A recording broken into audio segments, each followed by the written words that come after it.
গেল একটার পর একটা, আজকে এই লাইন করো, কালকে ওই দাও, এই আধারের সঙ্গে ভোটারের লিঙ্ক মারো, আর এদিকে ভোটারের সঙ্গে প্যানের লিঙ্ক মারো, আর প্যানের সঙ্গে রেশনের লিঙ্ক মারো। এই চারিদিকে লিঙ্ক মারতে মারতে মারতে মারতে আমাদের টায়ার লিক হয়ে গেল। কথা ঠিক না ভুল? লিক মারা আর বন্ধ হচ্ছে না, একটার পর একটা চলছে। ওরা বুঝে গেছে এই বেটারা যদি ভালো থাকে চাকরি চাইবে, এই বেটারা যদি ভালো থাকে জিএসটি কমাতে বলবে, এই বেটারা যদি ভালো থাকে এরা মূল্য বৃদ্ধি কম করতে বলবে। পেট্রোলের এত দাম কেন? এই বেটারা যদি ভালো থাকে তাহলে বলবে আমাদের দেশ থেকে তো ভুটান পেট্রোল ডিজেল কেনে, আমাদের দেশ থেকে ভারত থেকে ভুটান তেল কিনে নিয়ে যায়, আমরা 100 টাকায় কিনি আর তারা 60 টাকায় কি করে বিক্রি করে? প্রশ্ন করবে, প্রশ্ন করবে না? কিনছে আমার দেশ থেকে আর বিক্রি করছে ভুটানে নিয়ে গিয়ে। ভুটানের লোক কিনছে 60 টাকায় সেই তেল, আর আমার দেশ থেকে কিনে নিয়ে যাচ্ছে আমি কিনছি 100 টাকায়। প্রশ্ন করবে না? বেটা প্রশ্ন করতে দিলে হবে না। বেঁচে আছে যেন মনে করে যে বেঁচে আছে, কি করে বেঁচে থাকবো এটাই যেন টেনশন করে। কথা ঠিক না? সব সময় বলছে মুসলমানের অবস্থা খারাপ, সব বেটাদেরকে ধরে বাংলাদেশে পাঠাবো। এখানে 1.5 কোটি মুসলমান রোহিঙ্গা আছে, আর বাকিরা মনে মনে এই দারুণ হচ্ছে, সরকার একটা এনেছি বটে, দেখ না সব মুসলমান ফাঁকা হয়ে যাবে আর আমরা তাদের ঘর বাড়িগুলো সব নিয়ে নেবো, জায়গা জমিগুলো সব বেটা রোহিঙ্গা এখানে। কথা ঠিক না বল? হ্যাঁ, আল্লাহ বলছে বান্দারে, হে দুনিয়ার মানুষ শুনে রেখে দাও, তোমরা যতই বড় চক্রান্ত করো, যত বড়ই কৌশল করো, তোমাদের সবার উপর আমি আল্লাহ বড় কৌশলকারী। ওয়া মাকারু ওয়া মাকারাল্লাহু ওয়াল্লাহু খায়রুল মাকিরিন। জোরে হবে না? জোরে হবে না? ফেরাউন কি করেছিল? মুসা নবীকে মেরে ফেলতে চেয়েছিল, শেষে কি হলো? নীল দরিয়ায় ফেরাউন নিজেই ডুবে মরে গেল। নমরুদ কি করেছিল? ইব্রাহিম নবীকে মেরে ফেলতে চেয়েছিল, শেষে কি হলো? একটা কানা খোঁড়া মশা নমরুদের নাকের ভিতর থেকে গিয়ে মাথায় শুধু বসে কামড়ায়, আর ও বেটা মাথা ঠুকে ঠুকে ঠুকে মাথা ঠুকতে ঠুকতেই মরে গেল। কথা ঠিক না বল?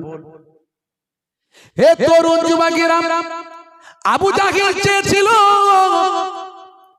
আল্লাহর নবীকে কুয়ায় ফেলতে, সেই কুয়াতে আবু জাহেল পড়েছিল।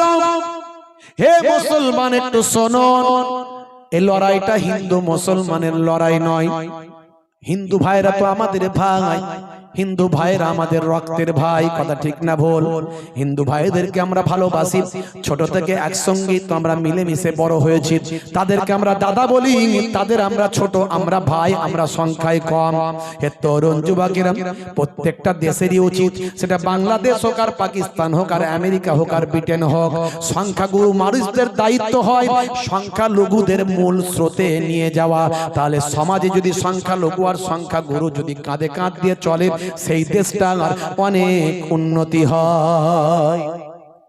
একটা ঘরের মধ্যে 6টা ভাই, 5টা ভাই, 2টো ভাই যদি খুব গরিব হয়, সেই গরিব ভাইগুলোতে মাঝে মাঝে বড় লোকগুলো চুরি করবে নাকি না? ধরে তুই বেটা এত ভালো খাবি আর আমি খেতে পাই, তো ভালো খেতে দেবো, দাঁড়া আমি বেটা তো মরবো, তোকে মেরেই মরবো। কথা ঠিক না ভুল? হ্যাঁ, শান্তিতে থাকবে? থাকবে না বাবা। এটা আমরা হিন্দু মুসলমান বুঝি, নেতারা বোঝে না। নেতাদের একটাই টার্গেট, করে কামে লুটে বুটে খেতে হবে, মানুষকে বোকা বানাতে হবে। মানুষ যদি বোকা না থাকে তাহলে ওরা চাকরি চাইবে, ওরা ব্যবসা চাইবে, ওরা জিএসটির দাম কমাতে বলবে, ওরা বলবে এই দেশে এত দাম দিয়ে পেট্রোল কেন কিনবো, ডিজেল এত দাম দিয়ে কেন কিনবো, ওরা প্রশ্ন করবে। তাই ওদেরকে বেটাদেরকে সাইজ করে রাখতে হবে। একটার পর একটা হয় ডিমনিটাইজেশন নিয়ে এসো, টাকা পাল্টাও, এই লিঙ্ক করো, ওই লিঙ্ক করো। ভাই আমার একটার পর একটা 370 ধারা তুলে দাও। মাঝে মাঝে যখন বেশি লাফালাফি করবে, এদের ধর্মের চশমাটা আরো ভালো করে মোটা করে পরানোর জন্য 2-4টে মন্দির টন্দির করে দেবে। বুঝতে পারছেন? মুসলমান থেকে বলবে তোদেরকে আমরা ইমাম সাহেব থেকে ভাতা দিয়ে দিচ্ছি, অসুবিধা নাই। চলতে শুরু করবে, তাহলে মোটামুটি আমি ভাতা পেয়ে খুশি আর আমার দাদারা মন্দির পেয়ে খুশি, আর প্রশ্ন করব না। বন্ধুরা আমার, তরুণ যুবকেরা আমার, হে আমার মুরব্বিয়ানেরা, হে যুবকেরা, শুনে রেখে দিন বাবা, জেনে রেখে দেন, আমরা কিন্তু ভালো পরিস্থিতির মধ্যে নাই। শুধু মুসলমান ভালো নয় তা নয়, ভালো করে তাকিয়ে দেখুন, ভালো করে ধর্মের চশমাটা খুলে দেখুন, মুসলমান এই দেশে যা বিপদে আছে তার থেকে আমার হিন্দু ভাইয়েরা আরো অনেক বিপদে আছে। যদি বলেন যুক্তি, তার সবচেয়ে বড় যুক্তি 26,000 চাকরি চলে গেল, কটা মুসলমান হিসাব করে বের করো। চাকরি কার বেশি গেল? 2% মুসলমান চাকরি করে। লস্কার চলে গেল চাকরি আপনার উত্তরপ্রদেশে প্রায় 69,000 মানুষের চাকরি গেল। ইউপিতে লস্কার কত পার্সেন্ট মুসলমান চাকরি করে? হে তরুণ যুবকেরা, হে আমার মুরব্বিয়ানেরা, শুনে রেখে দিন বাবা, জেনে রেখে দিন বাবা, বাংলাদেশ থেকে কত রোহিঙ্গা দেশে এসেছে, কত বাংলাদেশি এদেশে এসেছে, হিসাব করে একটু মিলিয়ে নাও, দেখো অনেক কিছুই তো দেখা যায়, অনেক কিছুই বলা হয়। এখন বোঝা যায় বাংলাদেশ থেকে যারা এসেছিল ভাই আমার, যারা এদেশে এসেছে তারা কোটি কোটি মানুষ, তারা হলো মতুয়া সম্প্রদায়। এই মতুয়া সম্প্রদায় এখন মহা বিপদে পড়েছে, আপনারা জানেন, দেখতে পাচ্ছেন তাদের কি অবস্থা হয়েছে। তাদেরকে এতদিন ধরে voter card, Aadhaar card, ration card, PAN card, চাকরি সব দেওয়া হয়েছে, তারা নাগরিক। আমরাও জানি তারা নাগরিক, আর আমরাও চাই তারা নাগরিকত্ব নিয়ে থাকুন। তারা আমাদের শত্রু নন। ইসলাম শত্রুতা শেখায় না, ইসলাম ক্ষমা শেখায়। তোমার বিরুদ্ধে বিরোধিতা করেছে, তোমাকে কটু কথা বলেছে, তোমার উপর আঘাত করেছে, তুমি তাকে ক্ষমা করে দাও। সারা পৃথিবীতে এই যে প্রায় 200 কোটিরও বেশি মুসলমান, আরো কয়েকশো কোটি মানুষ ইসলামকে ভালোবাসে, কোরআন ভালোবাসে, নবী ভালোবাসে, সেটা ইসলামের মহানুভবতার কারণে। ইসলাম আত্মকেন্দ্রিকতাকে পছন্দ করে না, ইসলাম পছন্দ করে ব্যাপকতাকে। জোরে বলুন সুবহানাল্লাহ। এই জন্যই তো ইসলাম বলেছে লা ইয়ারহামুল্লাহু মান লা ইয়ারহামুন নাস, যে মনুষ্য জাতির উপর দয়া করে না, মহান আল্লাহ তার উপর দয়া করেন না। জোরে হবে না? अंधे को रास्ता दिखाने का नाम है इस्लाम, प्यासे को पानी पिलाने का नाम है इस्लाम, भूखे को खाना खिलाने का नाम है इस्लाम, अमानत का नाम है इस्लाम, इबादत का नाम है इस्लाम, और मोहब्बत का नाम है इस्लाम। জোরে হবে না? ইসলামেই বলা হয়েছে একজন নিরীহ মানুষকে হত্যা করা মানব জাতি হত্যা করার সমান। একজন অসহায় ব্যক্তির প্রাণ বাঁচানো মানব জাতির প্রাণ বাঁচানোর সমান। দেখেছেন? আরে কি করে ইসলাম বলতে পারে যে অন্য ধর্মের মানুষকে মারো, কাটো, খুন করো, রক্তাক্ত করো? কি করে বলতে পারে? যে ইসলামে বলা হয়েছে, কি বলা হয়েছে? অপচয়, খরচাকারী, নষ্টকারী শয়তানের ভাই। ইন্নাল মুবাজ্জিরিনা কানু ইখওয়ানাশ শায়াতিন। তুমি যে মসজিদে ওযু করছো আল্লাহর সান্নিধ্যে যাওয়ার জন্য, এই যে পানিটা তুমি ফেলছো, এটাও প্রয়োজনের অতিরিক্ত তুমি নষ্ট করতে পারবে না। মসজিদের ওযুর পানিটাও যেখানে ইসলামে বলা হয়েছে অতিরিক্ত ব্যবহার করা চলবে না। পানি নষ্ট করা ইসলামে যখন নিষেধ, খুন নষ্ট করা মানুষের জন্য হারাম। কিছু মানুষ খারাপ আছে, সেটা সব ধর্মই আছে, মুসলমানদের মধ্যেও আছে, অস্বীকার করার তো কোনো জায়গা নাই। আমরা সঠিক ইসলামটা গ্রহণ করতে পারিনি, নিতে পারিনি। যদি নিতে পারতাম সবাই আমাদের স্যালুট করত। যারা নিয়েছে তাদের স্যালুট করেছে। খাজা গরিব নওয়াজ প্রকৃত ইসলাম মেনেছেন, তাকে সবাই স্যালুট করেছে। জান আজও যান, হিন্দু, মুসলিম, খ্রিস্টান, জৈন সবাই তার দরবারে ভিড় করে। আছে না, করে না? নিজামুদ্দিন আউলিয়া যান, মুজাদ্দুজ্জামান পীর আবু বকর সিদ্দিক, আপনাদের দাদা হুজুর, আমার পন্নানা জান হুজুর, তার দরবারে যান, গিয়ে দেখো তারা নিতে পেরেছে। আমাদের মধ্যেও যারা ভালো মানুষ, প্রকৃত ইসলাম মেনে চলে, তাদের সান্নিধ্যে যান, দেখবেন সবাই তাকে স্যালুট করে, সম্মান করে। আমি নিজেও একজন টিচার, হাই স্কুল টিচার, আপনারা জানেন। আমার স্টাফের মধ্যে ভাই আমার 95% অমুসলিম হিন্দু ভাই, কিন্তু স্টুডেন্টের আবার 95% মুসলিম সম্প্রদায়। বুঝতে পারছেন? মানে মুসলিম এলাকায় টিচার, মানে স্কুল, আমি সেখানে টিচারি করি, কিন্তু চাকরি করে সব অমুসলিম হিন্দু ভাই 95% এর উপরে। কিন্তু আমি এইভাবেই, যেভাবে আমাকে দেখছেন আমি এইভাবেই যাই প্রতিদিন। আজকেও গেছিলাম, প্রতিদিন যাই। আমার অমুসলিম হিন্দু ভাইয়েরা আমাকে রেসপেক্ট করে, সম্মান করে। কেন করে? কারণ আমি সাচ্চা মুসলমান হিসেবে চলার চেষ্টা করি, মিথ্যা কথা বলি না, কাজে ফাঁকি দিই না, চিটিংবাজি করি না, কারোর সঙ্গে অশ্লীল কথা বলি না, খারাপ আচরণ করি না। আমার ব্যবহারে তারা মুগ্ধ। প্লিজ, আমি যখন থাকি আমাকে তারা চেয়ার ছেড়ে দেয়, স্যার বসুন আপনি এখানে, বলে আপনিও হয়ে যান, আপনিও পারবেন। হে তরুণ যুবকেরা, হে আমার বন্ধুরা, শুনে রেখে দিন বাবা, জেনে রেখে যান, হে মুসলমান আমরা কিন্তু ভালো নাই। তার কারণ হচ্ছে কি জানেন?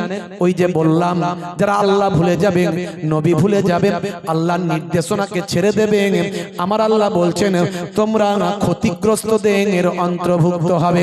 এর জন্য আমরা দেখতে হয়তো সাময়িক ভালো আছি, খাচ্ছি দাচ্ছি, কিন্তু আমাদের মন মানসিকতা মোটেও ভালো অবস্থায় না। এটা আমাদের শাস্তি, এটা আমাদের শাস্তি। তবে শুধু যে আমরা ভালো নয় তা নয়,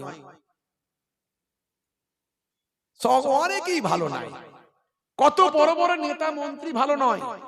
যে বাংলাদেশের হাসিনা সরকার দেখেছেন তো, আজকে তার আবার বাংলাদেশে ভাই আমার তাদের যে ইন্টারন্যাশনাল যে ট্রাইব্যুনাল কোর্ট, সেখানে তাকে ফাঁসির অর্ডার দেওয়া হয়েছে। সেই ফাঁসির খবর সারা বিশ্বে ছড়িয়ে পড়েছে। অথচ হাসিনা বাংলাদেশের এই প্রাক্তন প্রধানমন্ত্রী, তিনি কিন্তু আমাদের দেশে আছে। এখন তারা বাংলাদেশ সরকার আমাদের দেশকে চিঠি করেছে যে হাসিনাকে ফিরিয়ে দিন। যদি এটা একটা দেশের ব্যাপার, ভারত সরকারের শক্তি অনেক বেশি, আমার দেশের শক্তি অনেক বেশি, এখনো পর্যন্ত হাসিনাকে বাঁচিয়ে রাখতে পেরেছে। বাংলাদেশে নিয়ে গেলেই তাকে ফাঁসি দিয়ে দেবে। সেও কিন্তু ভালো নাই। তার যখন ক্ষমতা ছিল সে অনেকজনকে ফাঁসি দিয়েছে। সে কতটা হক কতটা না হক সেটা আমি বলতে পারবো না, কতটা ঠিক কতটা ভুল সেটা বলতে পারবো না, কারণ সেও এক সময় তার ক্ষমতার প্রয়োগ করেছে, আবার এখন একজন এসেছে সেও তার ক্ষমতার প্রয়োগ করছে। চলতেই থাকবে, কেউ শান্তিতে নাই বাপ, কেউ শান্তিতে নাই। হে তরুণ যুবকেরা, হে আমার বন্ধুরা, শুনে রেখে দিন বাবা, জেনে রেখে যান।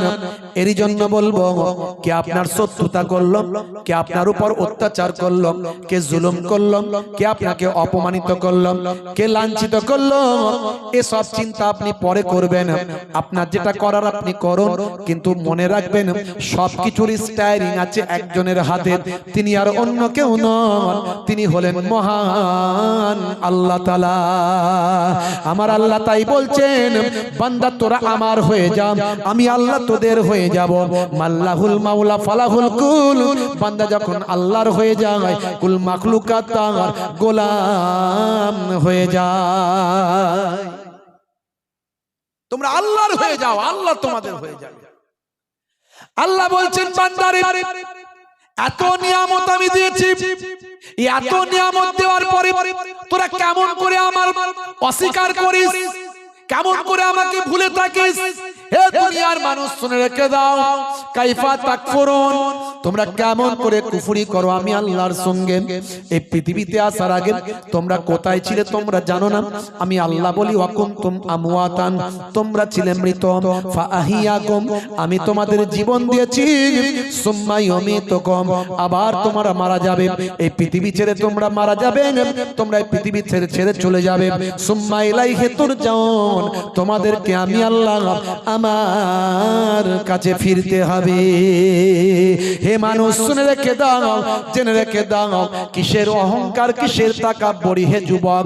কত মানুষকে তোমার সামনে মরতে দেখেছ, কত মানুষ তোমার সামনে মারা গেল, কত মানুষ হার্ট অ্যাটাকে মারা গেল, কত মানুষ অসুস্থ অবস্থায় মারা গেল, কত মানুষ অ্যাক্সিডেন্টে মারা গেল রে যুবক, কত মানুষের জানাজায় তুমি শরীক হলে, কত মানুষের কাফন দাফন তুমি পরানো দেখলে। হে যুবক, তোমার কি মৃত্যুর এখনো স্মরণ হলো না? তোমার কি মৃত্যুর ভয় এখনো এলো না? তুমি এখনো কেন পরিবর্তন হও না? এখনো কেন শক্তি দেখাও? এখনো কেন ক্ষমতার অপব্যবহার করো? এখনো কেন টাকা পয়সা তোমার অপাত্রে ব্যয় করো? হে যুবক, আল্লাহর পথে ফিরে এসো, আল্লাহর তাবেদারি করো। এ দুনিয়া ক্ষণস্থায়ী, এ দুনিয়া চিরস্থায়ী নয়। আমার আল্লাহ কোরআন মাজিদে তাই সুন্দর করে বললেন, বাল তুসিরুনাল হায়াতাদ দুনিয়া ওয়াল আখিরাতু খায়রুন ওয়া আবকা। কিসের অহংকার তোমার? কিসের তাকাব্বুরি? ক্ষমতা হয়েছে, ক্ষমতার বড়াই দেখাচ্ছ, শক্তি হয়েছে, শক্তির বড়াই দেখাচ্ছ, পকেটে টাকা হয়েছে, টাকার বড়াই দেখাচ্ছ। তোমার সারা শরীরটা তো দুর্গন্ধ, খালি ওই পারফিউম মারছো, শুধু শিখ শিখ শিখ শিখ পারফিউম মারছো। কত পারফিউম মারবে? সারা শরীরটা তো তোমার দুর্গন্ধ। তুমি যে পায়খানা করো, নিশ্চয় ওটা সৌগন্ধ নয়। তুমি যে পেচ্ছাপ করো, নিশ্চয় ওটাও সৌগন্ধ নয়। 1-2 ঘন্টা রাখার পরে কাছে যেতে পারবে না, তো দুর্গন্ধ। তোমার যে নাকের দুটো ছিদ্র আছে, ওখান থেকে মাঝে মাঝে মালকড়ি কিছু বেরোয়, বেরোয় না? বেরোয় না? ওটা নিশ্চয় সুগন্ধি বেরোয় নাকি? খুশবু বেরোয়? ওটাও সৌগন্ধ নয়, দুর্গন্ধ। কানের দুটো ফুটো আছে, মাঝে মাঝে ঠান্ডা ফান্ডা লেগে গেলে ওখান থেকে কিছু মালকড়ি বেরোয়, তো ওটা নিশ্চয় খুশবু বেরোয় নাকি? না, ওটাও বেরোয় না, ওটাও দুর্গন্ধ। শুধু তাই নয়, আপনার আমার শরীরে কোটি কোটি ছিদ্র আছে, প্রত্যেকটা লোমের গোড়ায়, চুলের গোড়ায়। যখন আমরা ঘামাক্ত হয়ে যাই, ঘেমে যাই, যখন আমাদের শরীরটা ঘামাক্ত হয়ে যায়, তখন ওই শরীরের লোমের কাছ দিয়ে, গোড়া দিয়ে অসংখ্য পানি বের হয়ে আসে, যেটাকে আমরা বলি ঘাম। এই ঘাম যখন শরীর দিয়ে বের হয়, এত দুর্গন্ধ, পাশের মানুষ আর বসে থাকতে পারে না। বন্ধু বন্ধুকে বলে, তোর ঘামের বড্ড বড় গন্ধ, তুই একটু ডাক্তার দেখাস, আর এখন একটু তুই আমার থেকে দূরে বস। কথা ঠিক না বল? হ্যাঁ, তারপরেও পয়সা আছে বলে যেন ধরাকে সরা মনে করছে, ক্ষমতা আছে বলে 50টা লোক নিয়ে দেখছিস। হ্যাঁ, বেশি কথা বললে ঘর ভেঙে দিয়ে চলে আসবো। বাপ রে বাপ, কত ফেরাউন, নমরুদ, সাদ্দাত, হামান, ভাই আমার, কত মুসলিনী থেকে শুরু করে, আর এদিকে হিটলার থেকে শুরু করে কত এলো আর গেল, যারা লক্ষ লক্ষ মানুষকে হত্যা করেছে। ইতিহাস বলছে, দেখো ভাইরা আমার, তরুণ যুবকেরা, কার্ল মার্কস থেকে শুরু করে, লেনিন থেকে শুরু করে, মুসলিনী থেকে শুরু করে, আপনার হিটলার থেকে শুরু করে, সম্রাট অশোক থেকে শুরু করে, এদের লাইফ হিস্ট্রি গুলো পড়লে দেখবেন এদের হাতে লক্ষ লক্ষ মানুষ হত্যা হয়েছে। তারা আজ পৃথিবীর বুকে নাই। আমাদের তো মোগল সম্রাটদের আমরা অনেক খারাপ বলি, আমার দেশের ইতিহাস বিকৃত করে তাদেরকে। ইন্টারন্যাশনাল ইতিহাসগুলো পড়লে দেখবেন মোগলরা এদেশে এসেছিল কিছু লুটে পুটে নিয়ে যাওয়ার জন্য, কিন্তু এদেশকে ভালোবেসে আর লুটে পুটে না নিয়ে গিয়ে এদেশেই তারা রয়ে গেল, এদেশকেই উপহার দিয়ে চলে গেল। মোগল চলে গেল, তাজমহল রয়ে গেল, মোগল চলে গেল, লালকেল্লা রয়ে গেল, মোগল চলে গেল, কুতুব মিনার রয়ে গেল, মোগল চলে গেল, ফতেপুর সিক্রি রয়ে গেল। সেই জায়গাগুলো লোকে এখন হাজার হাজার টাকা টিকিট দিয়ে সেই জায়গাগুলো দেখতে যায়। তারা এমন আশ্চর্য জিনিস তৈরি করে দিয়ে গেল, মোগল চলে গেল, মানুষ তাদের আশ্চর্য জিনিস তৈরি করা জিনিসগুলো দেখতে লাগলো, দেখে সেখানে টাকা দিয়ে ভারত সরকারের অর্থনৈতিক পরিকাঠামোকে বৃদ্ধি করতে লাগলো। তারপরে তো কিছু মানুষ বলে মোগল নাকি বিরাট ক্ষতি করেছে, প্রতিদিন নাকি সম্রাট ঔরঙ্গজেব 10,000 করে নাকি মুসলমান বানিয়েছে। ঔরঙ্গজেব রাজত্ব করেছিল 50 বছর, 49 বছর সামথিং। প্রতিদিন যদি 10,000 করে মুসলমান বানাতো, ভারতবর্ষে একটা অমুসলিম থাকতো বলে মনে হচ্ছে? ভারতবর্ষে মুসলমান বেশি না অমুসলিম বেশি? জোরে বলে। টোটাল সারা ভারতবর্ষে 15%, 14% মুসলমান, 100 জনের 14 জন। তারপরেও বলছে ওই নেতারা সব বলছে নাকি হিন্দুরা নাকি হিন্দু খাতরে মে হ্যায়। 100 জনের 14টা আমরা মুসলমান, আর আমাদের ভয় নাকি এই 13-14টার ভয় নাকি 86টা হিন্দু ভাইরা পায়। কারা বলছে? এটা হিন্দু ভাইরা বলছে না। হিন্দু ভাইরা ঠিক আছে, তাদের সঙ্গে আমাদের যেমন বন্ধুত্ব মহাব্বত এগুলো আছে কম বেশি। কিছু মানুষের পরিবর্তন করার চেষ্টা করেছে, ভুল বুঝিয়েছে, কিন্তু এই ভুল বেশি দিন তো থাকবে না। কারণ এখানে এটা উত্তরপ্রদেশ নয়, এটা গুজরাট নয়। গুজরাটের সিস্টেমটা, গুজরাটের যে কাজটা হয়েছে, উত্তরপ্রদেশে যে কাজটা হয়েছে সেটা পশ্চিমবঙ্গে হবে না। তার কারণ কি বলুন তো? গুজরাটে হিন্দু গ্রাম এখানে, মুসলিম গ্রাম সেখানে, একজনের সঙ্গে অপরজনের যোগাযোগ নাই। আর এখানে পশ্চিমবঙ্গে একই পাড়াতে হিন্দু মুসলমানের বাস। কত বুঝিয়ে রাখবি, কত বুঝিয়ে রাখবি? সকাল হলেই দেখা হবে, চা খাবে, একে অপরের সাহায্য সহযোগিতায় ঠিক আসবে। এই তো বারাসাতে, এই বারাসাতে একটা মসজিদ, এই বারাসাতে একটা মসজিদ হিন্দু পাড়ায়, খবর নিয়ে দেখবেন হিন্দু পাড়ায় মসজিদ, একটাও সেখানে মুসলিম নাই, কিন্তু মসজিদ ঠিক চলছে, রং হচ্ছে, মাইকে আজান হচ্ছে। কারা দিচ্ছে, কারা পরিচালনা করছে? সব হিন্দু ভাইগুলো করছে। 1971 সালে যখন দেশ বিনিময় প্রথা হয়েছিল, যখন বাংলাদেশ স্বাধীন হলো, বিনিময় প্রথা যখন হয়েছিল, ওই জায়গার মুসলিম গুলো যারা বাস করতো তারা বাংলাদেশে চলে গিয়েছিল, আর বাংলাদেশ থেকে ওই জায়গায় হিন্দু ভাইরা এসেছিল, চলে এসেছে এখানে। হিন্দু ভাইরা সম্ভ্রান্ত পরিবার, যারা শিক্ষিত মানুষ হয়, তাদের অনেক দিমাগ আছে, বুদ্ধি আছে। তারা বলছে আমরাও তো মন্দিরে গিয়ে সেই প্রভুকে ডাকি, ঈশ্বরকে ডাকি, গডকে ডাকি, আর ওরাও মসজিদে এসে ডাকি। ডাকিতে সেই একজন কি রে বাবা, তো মসজিদে ভাঙবো কেন? থাক, প্রভুর ঘর আছে, থাক, ওটাকে আমরাই দেখভাল করব। দূর থেকে মুসলমানদের বলেছে তোমরা এসে এখানে নামাজ পড়বে। বারাসাত আজও আছে, দেখে আসবে। আমি গিয়ে দেখে এসেছি, আমি নিজেকে দেখে এসেছি। দূর থেকে মুসলমানরা এসে সেখানে নামাজ পড়ে, আর ওই হিন্দু পরিবারটি তারা রং করে, মাইক চালায়, আলো দেয়, লাইট দেয়, সবকিছু করে। আচ্ছা বলুন তো, তাহলে এই পশ্চিমবঙ্গে হিন্দু মুসলমানের দাঙ্গা হাঙ্গামা করানো যাবে? যাবে বলে মনে হচ্ছে? সম্ভব। নেতারা ফেল, ফেল হবেই হবে। ফেল হয়ে গিয়ে দেখবেন নেতারা এখন একটু মানে হতাশার বাণী বলছে, হতাশার বাণী। দেখবেন ওই যে নেতাগুলো এতদিন চিৎকার করছিল হিন্দু মুসলমান মানে এক্ষুনি মারপিট লাগিয়ে দিতে পারলে ভালো হয়, বলছে না, মনে হচ্ছে হবে না খুব একটা কাজ বলছে। দেখো নিউজে বললাম, এই কদিন আগে মাত্র দেখলাম একজন হিন্দু ভাই, তার দুটো কিডনি খারাপ হয়ে গেছে, দুটো কিডনি খারাপ হয়ে গেছে। নিউজটা আমার কাছে রাখা আছে। পরিবারের ম্যাক্সিমাম কারোর সঙ্গে সেভাবে ম্যাচ করে না তার কিডনি, যদিও দু একজনের সঙ্গে ম্যাচ করছে, তারা কেউ কিডনি দেবে ভাই? কিডনি কেউ দিতে চায়? দেয় আবার, তারা দেবে না। হয়তো ব্লাড রিলেশন আছে, আত্মীয়তার মধ্যে হচ্ছে, কিন্তু দিচ্ছে না কিডনি। তার বন্ধু ছিল, বন্ধু যখন জানতে পারলো, বলে তুই আমাকে বলিস নি কেন, এত বড় কেস, চ একবার আমারটাই টেস্ট করে দেখি যদি লেগে যায়। ডাক্তারখানায় গেল, গিয়ে দেখছে খোদার কি শান, এটাই আল্লাহর ইচ্ছা। বন্ধুর কিডনির সঙ্গে, মুসলিম বন্ধুর কিডনির সঙ্গে ওই হিন্দু ভাইয়ের কিডনির যে অ্যাডজাস্ট, যে ম্যাচ, সেই ম্যাচ করে যাচ্ছে।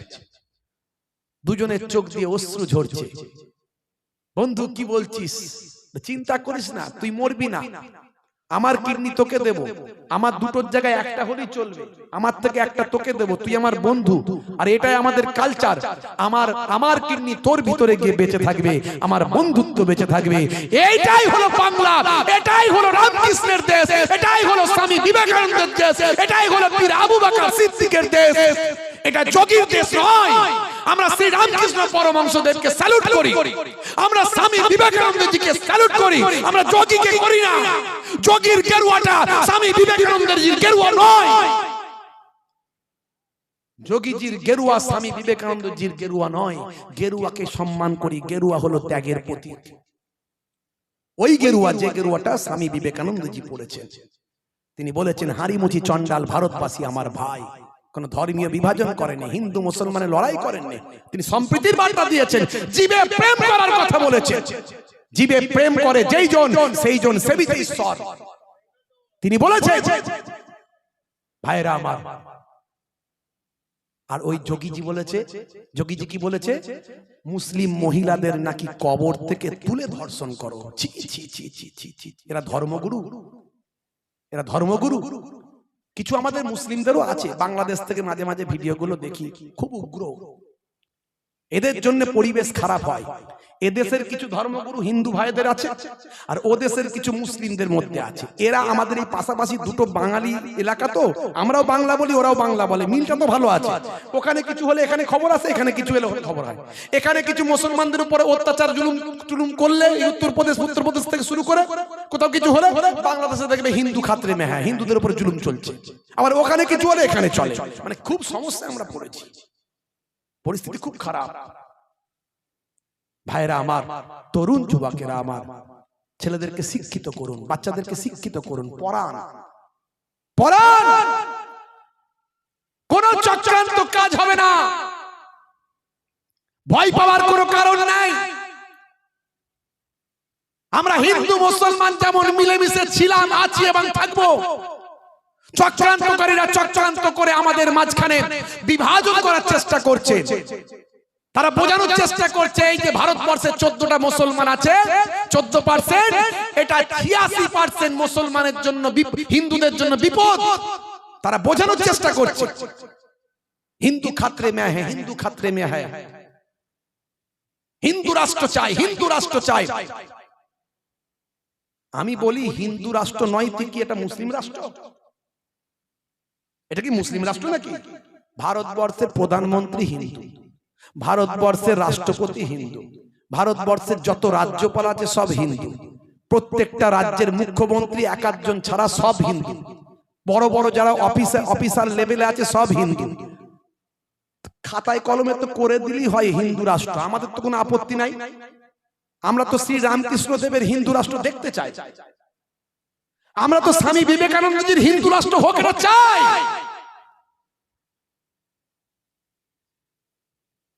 গরু বিক্রি করলে মারে, ধরে রাস্তায় গরু বিক্রি করতে নিয়ে যাচ্ছে, পারমিশন করা কাগজ আছে, পুলিশ এসে ধরে না। ওই সব চেলা চম্পট গুলো, অসভ্য বর্বর গুলো তাদেরকে লাগিয়ে দিয়েছে, তারা এসে নিরীহ অসুস্থ বৃদ্ধ মানুষদের দাঁড়ি ধরে মারে। এর থেকে লজ্জা কিছু আছে? আমি বলেছিলাম গরুকে জাতীয় পশু করে দেন, গরুকে জাতীয় পশু করে দেন। আমরাও গরুকে রেসপেক্ট করব, সম্মান করব। গরু আর মার্কেটে কেউ বিক্রি করতে পারবে না। আর গরুকে কি করছেন ভালো করে খবর নিয়ে দেখুন, ইন্টারনেট সার্চ করুন। সারা পৃথিবীর মধ্যে ভারতবর্ষ হলো গরুর মাংসকে কেটে পিস করে নির্মম ভাবে হত্যা করে। মুসলমানরা তো পানি খাইয়ে আদব করে সম্মান করে হত্যা করে, জবাই করে। ওরা নির্মম ভাবে মেশিনে ঢুকিয়ে দেয়, নির্মম ভাবে পানি না পান করিয়ে অসভ্যের মতো সেই গরুগুলোকে মেশিনে ঢুকিয়ে হত্যা করে সেই গরুগুলোকে বিদেশে প্যাকেট করে পাঠিয়ে দিচ্ছে। সারা পৃথিবীতে এই বিফ এক্সপোর্ট কোম্পানি যত আছে তার মধ্যে সবচেয়ে বিফ এক্সপোর্ট করা দেশ সমূহের মধ্যে ভারতবর্ষ হলো 2 নম্বরে র‍্যাঙ্ক, মানে সবচেয়ে বেশি। ভারতবর্ষ এই দেশ থেকে গরু কেটে বিদেশে পাচার করছে, এ তথ্য জানা নাই?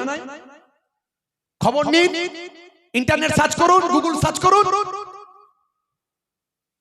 যতগুলো বড় বড় বিফ এক্সপোর্ট কোম্পানি আছে ভারতে, নামগুলো সব দিয়েছে মুসলমানের নাম। কত বড় 2 নম্বরই জালি পিস, সব খালি মানুষকে বোকা বানানো কাজে দেয়। আর প্রথম সারির মিডিয়াগুলো সব বিক্রি হয়ে গেছে, সত্য কথা তুলে ধরে না গদি মিডিয়া। আর আমাদের এই এতগুলো ইউটিউব দেখতে পাচ্ছেন, একটাও কাজের নয়, সব বেকার। এরা শুধু এসেছে 1.5 ঘন্টা করে ওয়াজ ছাড়বে, খাজা গরিব নামাজ পানির উপর দিয়ে উড়ে চলে গেল। আল্লাহু আকবার। খাজা গরিব নামাজ পানির উপর দিয়ে উড়ে চলে গেল, 1.5 ঘন্টার ওয়াজ। যে ওয়াজটা ছাড়লে, যে বক্তব্যটা দিলে আমাদের সমাজটা হেদায়েত হবে, উপকার হবে, হিন্দু মুসলমানের মধ্যে ঐক্য তৈরি হবে, হিন্দু ভাইরা বুঝতে পারবে মুসলমানরা তাদের শত্রু নয়। 14টা মুসলমান 96টা হিন্দুকে হত্যা করতে পারে না। যদি মুসলমানদের রাজা বাদশা গুলো সব খারাপ থাকতো, যদি ঔরঙ্গজেব প্রতিদিন প্রত্যেকদিন 10,000 করে মুসলমান বানাতো, তাহলে ভারতবর্ষে হিন্দু সম্প্রদায়ের মানুষ কখনো সংখ্যাগুরু থাকতো না। এগুলো বুঝাবে কে? গদি মিডিয়া তো সব বিক্রি হয়ে গেছে, তারা তো নেতাদের কাছে বিক্রি হয়ে গেছে। সাধারণ ভোলা ভালা হিন্দু মুসলমান মানুষকে ভুল বুঝিয়ে সমাজটাকে শেষ করে ফেলছে, ধ্বংস করে ফেলছে। আর আমাদের এত ইউটিউব, যাকে আল্লাহ এদের তুলেছে, যে আমি দোয়া করি এরা অনেক, তবু অনেক ওয়াজ নাসিহাতের কাজটা করছে। কিন্তু শুধু এটা করলে হবে না বাপ, তোমাদের আরেকটা করে চ্যানেল করো, সেখানে কাটিং ভিডিও 10 মিনিট করে দাও, 15 মিনিট করে দাও, ওটা নিউজ হিসেবে কাজ করবে। আরো কতগুলো নিউজ চ্যানেল আমাদের তৈরি হয়েছে, ও যে যার পার্টির কাছে বিক্রি হয়ে গেছে, সেই পার্টিরই শুধু নিউজ করে, সাধারণ মানুষের কথা তুলে ধরে না। খুব সমস্যা হয়ে গেছে ভাইরা আমার, তরুণ যুবকেরা আমার। সম্রাট ঔরঙ্গজেব 49 বছর রাজত্ব করেছিল। সম্রাট ঔরঙ্গজেবের আমলে 22% অন্যান্য যত রাজা বাদশাহ আকবর হুমায়ুন থেকে শুরু করে ভাই আমার, খুব বেশি হলে 22% হিন্দু ভাইরা সেই বাদশার অধীনে তারা বিভিন্ন দপ্তরে চাকরি করত। কিন্তু সম্রাট ঔরঙ্গজেবই একমাত্র ব্যক্তি যিনি 22 থেকে 32% পর্যন্ত অমুসলিমদের চাকরি দিয়েছিলেন। অনেকে প্রশ্ন করেছিল, আপনি এটা কি করে করছেন, আপনি মুসলিমদেরকে বেশি দিচ্ছেন না কেন? তখন তিনি বলেছিলেন, ধর্ম ধর্মের জায়গায়, কর্ম কর্মের জায়গায়। আমি কাজ দেখি, কাজের জায়গায় ধর্ম দেখি না। ধর্মটা ধর্মের জায়গায় থাকে, কর্মটা কর্মের জায়গায় থাকে। যে কাজের মানুষ তাকে আমি কাজে লাগাই, তারা উপযুক্ত বলে তাদের আমি এই জায়গায় নিয়ে এসেছি। 32% বাড়িয়েছিলেন, জিজ্ঞাসা করবেন। বালাজি মন্দির সম্রাট ঔরঙ্গজেব তার জায়গা দিয়েছিলেন বালাজি মন্দির করার জন্য। নিশ্চয়ই তিনি 12টা মন্দির ভেঙেছিলেন। তার সময় 50,000 মন্দির ছিল। ভালো করে শুনুন, ইন্টারনেট সার্চ করবেন, পাবেন। মানুষকে ভুল বোঝালে তো হবে না। ওই গদি মিডিয়ার কথা শুনে বিশ্বাস করলে হবে না। সব গদি মিডিয়া বিক্রি হয়ে গেছে। এদের একটাই কাজ, মানুষকে বোকা বানাও, ঝগড়া লাগাও। ঝগড়া লাগালে আর কিছু দিতে হবে না, চাকরি দিতে হবে না, ব্যবসা দিতে হবে না, ইনকাম দিতে হবে না, মানুষ কোনো প্রশ্ন করবে না। এদের এটাই কাজ। এরা মরলে বুঝতে পারবে মহান স্রষ্টার কাছে এদেরকে দাঁড়াতে হবে, সেদিন ক্ষমা হবে না, এরা ক্ষমা পাবে না। সম্রাট ঔরঙ্গজেব 12টা মন্দির ভেঙেছিলেন। শুধু মন্দির ভেঙেছিলেন এটা বলা হয়। কটা মন্দির ভেঙেছিলেন? 12টা মন্দির ভেঙেছিলেন। তার রাজনৈতিক কারণ ছিল। কি কারণে ভেঙেছিলেন জানবেন ভালো করে। 12টা মন্দির ভাঙলেও অসংখ্য মন্দির তিনি নিজে তৈরি করে দিয়েছিলেন। শুধু মন্দির ভেঙেছিলেন তা নয়, ওটা বলা হয় মসজিদও ভেঙেছিলেন, এটা অনেকে জানে না। ভালো করে জানবেন, অনেকগুলো মসজিদ তিনি ভেঙেছিলেন। মহারাষ্ট্রে তাজিয়া হয়েছিল, তাজিয়া, হাই হাসান হাই হোসেন, এই মিছিল করতে গিয়ে বহু মানুষ মারা গিয়েছিল। ওই তাজিয়া বন্ধ করে দিয়েছিলেন। সম্রাট ঔরঙ্গজেবের কাজগুলো আপনাকে জানতে হবে। শুনে রাখুন, সম্রাট ঔরঙ্গজেব সম্পর্কে যদি আপনি জানেন, আপনি বুঝতে পারবেন তিনি এমন একজন মানুষ ছিলেন, তিনি রাজকোষের অর্থ কোনোদিন ভক্ষণ করতেন না। তিনি বই লিখতেন, কেতাব লিখতেন, সেই কেতাব মার্কেটে বিক্রি করাতেন, সেখান থেকে অর্থ ভক্ষণ করতেন। আর মাথার টুপি, এই টুপি নিজে হাতে তৈরি করতেন, সেই টুপি বিক্রি করে সেই টুপি দিয়ে অর্থ চালাতেন। রাজকোষের অর্থ তিনি ভক্ষণ করতেন না। এটা আমি বলছি না, ভারতের প্রথম সারির মিডিয়া পর্যন্ত লিখেছিল।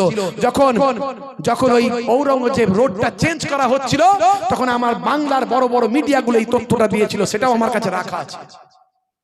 বানানো গল্প বলছি না, একটু কথা বেশি উত্তেজিত হয়ে বলে ফেলছি আসলে, বুঝতে পারছেন তো?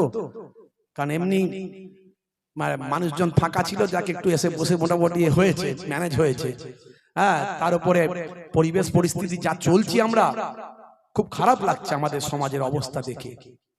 ভাইরা আমার, কি কথা আপনাদের বলবো আমি, একটা উদাহরণ দিলে বুঝতে পারবেন। এই যে দিল্লি বিস্ফোরণ হলো, এই দিল্লি বিস্ফোরণে কি দেখানো হলো? প্রথম দিনই দেখা গেল 4-5 জন মুসলমানদের বড় বড় ডাক্তারদেরকে অ্যারেস্ট করা হলো। তাদের সবাই আবার মুখে এত বড় বড় দাড়ি। আর প্রথম সারির মিডিয়াগুলো এমন প্রচার করলো, এমন ভাবে প্রচার করলো, প্রথম সারির মিডিয়াগুলো, গদি মিডিয়াগুলো 1 ঘন্টা ছাড়া ছাড়া আপডেট, 1 ঘন্টা ছাড়া ছাড়া আপডেট। আর শুধু ছবি দেখাচ্ছে, নাম দিচ্ছে, ছবি দেখাচ্ছে, নাম দিচ্ছে। 86% হিন্দু ভাইদেরকে বোঝানোর চেষ্টা করছে বারবার, এই দাড়িওয়ালা টুপিওয়ালা এই মুসলিমরা, এরা ডাক্তার হোক আর যাই হোক, সব কারা জঙ্গি। আমরা কি বুঝি না? এটাই বোঝানোর চেষ্টা করছো। এর মধ্যে রাজনীতি, বিভাজন, হিন্দু মুসলমানের বিভাজন করতে পারলি ভোটে টিকে থাকবো। মাত্র কয়েকটা দিন কেটেছে, এই দেখুন, তথ্য ছাড়া কথা বলি না, আনন্দবাজার.com ছোট্ট করে লিখে দিল, এত দিন ধরে প্রচার করলো, আর সেটা ছোট্ট করে লিখে দিল, দিল্লি বিস্ফোরণে যুক্ত নন, ধৃত 3 চিকিৎসককে মুক্তি দিল এনআইএ, ছাড়া পেলেন দিনাজপুরের নিসারও। 4 জন যে ডাক্তারকে অ্যারেস্ট করেছিল তাদেরকে সবাইকে ছেড়ে দেওয়া হলো এবং বেকসুর খালাস, তারা কোনো দোষী নয় বলে প্রমাণিত হয়ে গেল। যখন দোষী নয় বলে প্রমাণিত হচ্ছে, তার আগে তাদের অনেক বড় সর্বনাশ হয়ে গেছে। তারা রেপুটেড পারসন, শিক্ষিত মানুষ, তাদের অনেক অসম্মান হয়ে গেছে, সারা দেশের কাছে, সারা বিশ্বের কাছে তাদেরকে জঙ্গি বানানো হয়ে গেছে। তখন এখন আর বড় বড় করে হেডিং করা হচ্ছে না সব মিডিয়াতে, এখন ছোট্ট করে আনন্দবাজার.com ছোট্ট করে লিখে দিয়েছে, ওরা দোষী নয়, ওদের ছেড়ে দিয়েছে। দেখুন 3 লাইন লিখে দিয়েছে। এর জ্বালা কোথায় রাখবো, কাকে বোঝাবো, এর দুঃখ কার কাছে শোনাবো, কে শুনবে? এই কথাগুলো বলি বলে আমাদের শত্রু কিন্তু অনেক ভালো চোখে দেখে না। কেন বুঝিয়ে দিচ্ছি, কেন এভাবে বলছি, কেন এভাবে টান দিয়ে ওয়াজ করলে সে ভালো, যে ভালো ওয়াজ করতে পারে, মানে গলে গেলে বলে দিয়ে চলে গেল, ম্যানেজ হয়ে গেল, গালাগালি করে দিল, কিস্তি করে দিল, উগ্র ভাষা বলে দিল, তাকে লোকে বলবে, ওরাই তখন দেখাবে গদি মিডিয়া, দেখেছো মুসলমানদের বক্তাগুলো কত উগ্র, এরাও জঙ্গি। আর তথ্য দিয়ে, যুক্তি দিয়ে বুঝিয়ে দিলে ওদের চোখে ভালো নয়, তার মানে মানুষকে পরিষ্কার করে দিচ্ছে, হিন্দু মুসলমানের মধ্যে মেলবন্ধন তৈরি করে দিচ্ছে, যেটা ওদের পছন্দ নয়। এটা একটা দিলাম, আরো দেখবেন, 7 বছর জেল খেটে বেকসুর খালাস 4 নিরীহ মুসলিম। মিডিয়া নিউজ দেখুন, পেপারে বেরিয়েছে, 7 বছর জেল খাটার পরে সে বেকসুর খালাস। এই 7টা বছর কেউ ফিরিয়ে দেবে? আমার দেশের আইন আছে যে 7 বছর তার যে জীবনটাকে নষ্ট করা হলো, এর জন্য তাকে রিটার্ন দিতে হবে, 7 বছরের সুদে আসলে তাকে অর্থ দিতে হবে, এবং ভারতবর্ষের সবকটা মিডিয়ায় 3 দিন ধরে প্রচার করতে হবে। আছে এরকম আইন? কেউ জানতে পারলো না। 7 বছর জেল খেটে কোন রকমে এলো, সে তো অসুস্থ হয়ে গেল, মরার মতো অবস্থা হয়ে গেল। আরো দেখবেন, কত দেখবেন সন্ত্রাসী সন্দেহে, শুধু সন্দেহ করে সন্ত্রাসী সন্দেহে 23 বছর জেল খাটার পর, 23 বছর, কত বছর? 23 বছর শুধু সন্দেহ করে 23 বছর জেল খাটার পর বেকসুর খালাস পেয়েছিলেন নিসার আহমেদ। মিডিয়া পেপারে দিয়েছে, ছোট করে দিয়ে দিয়েছে। আর দেখবেন, কটা বলবো, তথ্য ছাড়া কথা বলেন, ডকুমেন্ট সব আছে, ডকুমেন্ট সব রাখা আছে, কত দেখবেন সব আছে, কত দেখবেন। এই যে Kerala, 5 Muslim men discharged by NIA court in explosive Caesar case after 13 years. Caesar case যেটা হয়েছিল 13 বছর পর তারা মুক্তি পেল কেরালায়। 13 বছর তাদের যে চলে গেল, তাদের সন্তান, তাদের কারবার, তাদের ব্যবসা, তাদের চাকরি, তাদের ইজ্জত, তাদের সম্মান, তাদের রেপুটেশন, কেউ ফিরিয়ে দেবে? মামলা করলে 13 বছরের সুদে আসলে দেবে না। ভাইরা আমার, শুধু মুসলমান বিপদে নাই, দেশ কিন্তু বিপদে আছে। 26,000 চাকরি গেল, কটা মুসলমান? 69,000 চাকরি গেল উত্তরপ্রদেশে, কটা মুসলমান? ধর্মের চশমা যদি না খুলতে পারো, যখন ধর্মের চশমা খুলবে তখন দেখবে সংবিধান বদলে গেছে। সংবিধানে যে তোমার অধিকারটা দেওয়া ছিল, সেই অধিকারটা আর নাই, আর কোনো কিছু বলার জায়গা থাকবে না তখন, আর চিৎকার আমিও করতে পারবো না তখন আমি চিৎকার করলে আমার কাছে অ্যারেস্ট করে চলে যাবে। এখন আমার ডকুমেন্টস আছে, আমাকে নিয়ে গেলেও 2-10 দিন, 20 দিন, 1 মাস, 2 মাস, 5 মাস পরে ছাড়তে হবে, ছোট করে লিখতে হবে নির্দোষ প্রমাণ হয়েছে, কারণ আমি কোনো অন্যায় করিনি। আমি যা বলছি অন ক্যামেরা বলছি, উইথ এভিডেন্স বলছি। আমি একজন টিচার লোক, আমি পীরের আওলাদ, দুদিক থেকে পীরের আওলাদ, ছোট হুজুরের নাতি, ফুরফুরা শরীফের লক্ষ লক্ষ মানুষ আমাদের ফলোয়ার্স। মায়াপুর পীরনগরী হুজুরের পোতা আমি, যার অন্ত্যেষ্টিক্রিয়ায় 15 থেকে 20 লক্ষ মানুষের জামায়াত হয়েছিল, বিভিন্ন নিউজে খবর হয়েছে। ইন্টারনেট খুলবেন, আমার প্রায় 30,000 বক্তব্য আছে। আমাকে নিয়ে গিয়েও জোর করে আটকে রাখলে আলাদা কথা, প্রমাণ দিয়ে আটকে রাখতে পারবে না, কিন্তু সেদিন আমি আর কথা বলতে পারবো না, আইন তখন পাল্টে যাবে।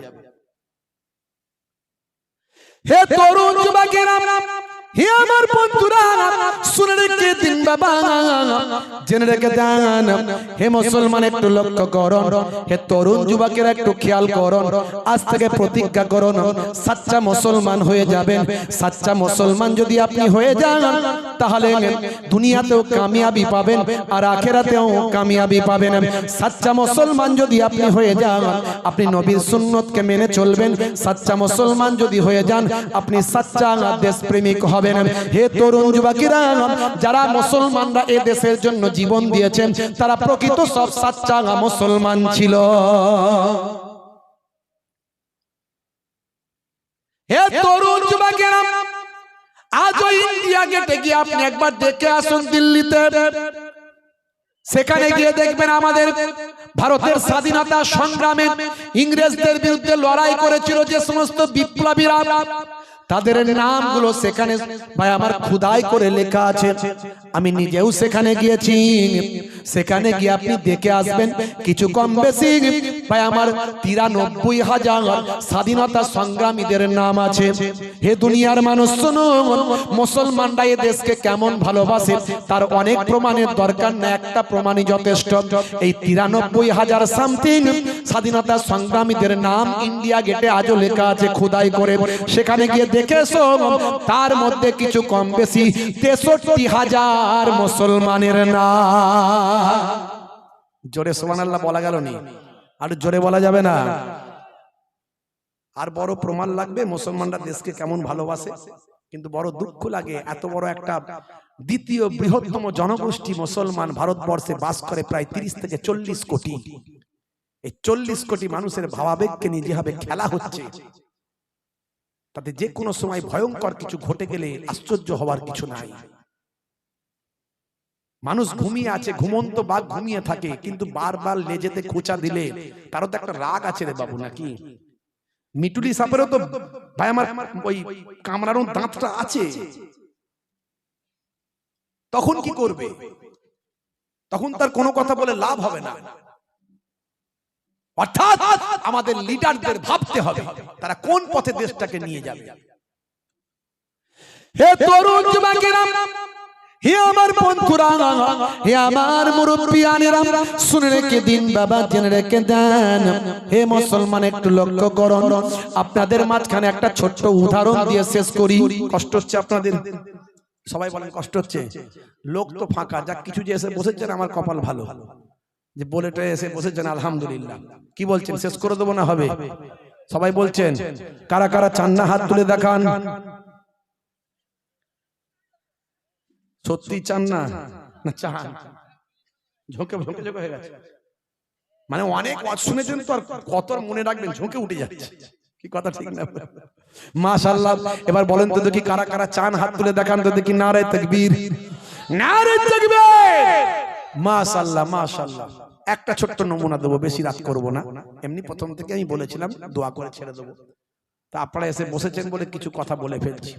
একবার মহাব্বতের সঙ্গে দরুদ শরীফ আল্লাহুম্মা সাল্লি আলা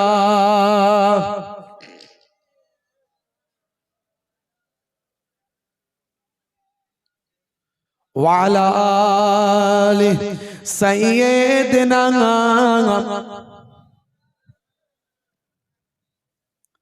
আল্লাহুম্মা সাল্লি আলা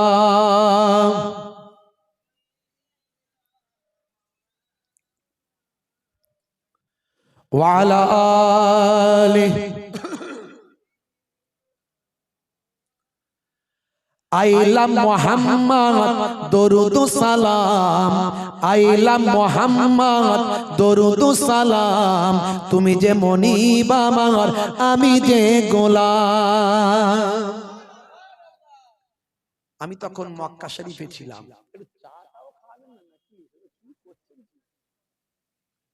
উফ আল্লাহ, জোশের মধ্যে পড়ে গেছে সব কিছু। মাশাআল্লাহ মাশাআল্লাহ, আল্লাহ কবুল করেন, আল্লাহ কবুল করেন। আমি তখন মক্কা শরীফে ছিলাম। মক্কা শরীফে ছিলাম, হঠাৎ করে আমাকে কিছু ছেলেপুলে ভক্ত ভালোবাসার মানুষ আমাকে নিউজ পাঠালো, হিন্দি নিউজ, বাংলায় নয় হিন্দি। নবী দিবসের মাসে আমার নবীর শান মান ইজ্জত নিয়ে কিছু ছেলে শান্তি সম্প্রীতির বার্তা দিয়ে মিছিল করে, কি করে কি করে না, এতে শান্তি সম্প্রীতির বার্তা থাকে। নবী পাকের যে সমস্ত সামাজিক বার্তাগুলো, সেগুলো তারা ব্যানার তৈরি করে। শ্রমিকের গায়ের ঘাম শুকানোর আগেই তার মজুরি দান দিয়ে দাও, এ বার্তা কার? 1450 বছর আগে আমার আপনার নবীর। আজকেও সারা বিশ্বের বড় বড় লিডাররা এই উদ্ধৃতিগুলো তারা দিয়ে থাকে। আরবের উপর অনারবের কোনো প্রাধান্য নাই, অনারবের উপর আরবের কোনো প্রাধান্য নাই। কে আরবের, কে অনারবের, কে মক্কার আর কে ভারতের, এটা বড় কথা নয়। যে ভালো হবে সে শ্রেষ্ঠ, যে যার মধ্যে আমল আছে, ইবাদত আছে, যে শ্রেষ্ঠ মানুষ সেই শ্রেষ্ঠ আল্লাহর কাছে। ও আরবের মানুষ বলে শ্রেষ্ঠ, মক্কার মানুষ বলে শ্রেষ্ঠ, আর তুমি এই বাড়িতে ওই ময়নালির মানুষ বলে নিকৃষ্ট না। এই বাণী, এই যে সবাই সমান সাম্যবাদের বার্তা 1450 বছর আগে আপনার আমার নবী দিয়েছেন। জোরে বলেন সুবহানাল্লাহ। আজকে সেসব কথাগুলোকে নিয়ে বড় বড় অথার পণ্ডিতেরা কত বই লিখেছে, কত কবিতা লিখেছে, কত প্রবন্ধ লিখেছে, কত শায়েরি তৈরি করেছে, কত পার্লামেন্টে তাদের বক্তব্যে তুলে ধরেছে। পুতিনের নাম শুনেছেন তো ভাইরা আমার? জি হ্যাঁ, রাশিয়ার ভ্লাদিমির পুতিন, তিনি কোরআন মাজিদকে চুম্বন করেছেন এবং তার পার্লামেন্টে তিনি বলেছেন হযরত ওমরের আদর্শকে সামনে রেখে দেশ শাসন করলে দেশ সুন্দরভাবে পরিচালিত হয়। আমাদের দিল্লির যিনি মুখ্যমন্ত্রী ছিলেন কেজরিওয়াল, এই কেজরিওয়াল জি তার বিধানসভার পার্লামেন্টে বিধানসভায় গিয়ে তিনি হযরত ওমরের প্রশংসা করে বলেছিলেন ওমরের মতো দেশ শাসন করলে দেশ সুন্দরভাবে পরিচালিত হয়। জোরে বলুন সুবহানাল্লাহ। তাদের বাণীগুলো তারা গ্রহণ করেছে। আমি তখন মক্কা শরীফে ছিলাম, আমার কাছে পাঠানো হলো যে এই ব্যাপার হিন্দি নিউজে খবর হয়েছে। আমাকে অনেকে পাঠায়, তথ্য পাঠায়, সবকিছু তো মনে রাখা বা জানা সম্ভব নয়। তো হিন্দি নিউজে খবর হয়েছে নবী দিবসের মাসে ছেলেরা নবীর বার্তা নিয়ে শান্তি সম্প্রীতির বার্তা দিচ্ছিল, আর কিছু তারা ব্যানার টাঙিয়েছিল আই লাভ মোহাম্মদ। এর মধ্যে কারো মারার কথা নয়, কাটার কথা নয়, রক্তের কথা নয়, কাউকে অত্যাচার করার কথা নয়, মানে আমি নবীকে ভালোবাসি, এটা তো স্বাভাবিক ব্যাপার, ন্যাচারাল। শুধু আমি নবীকে কেন ভালোবাসি, I love Shri Ramakrishna Paramhansadev, I love Swami Vivekananda জি, এগুলো আমি বলি। তো নবীকে ভালোবাসলে দোষের কি আছে?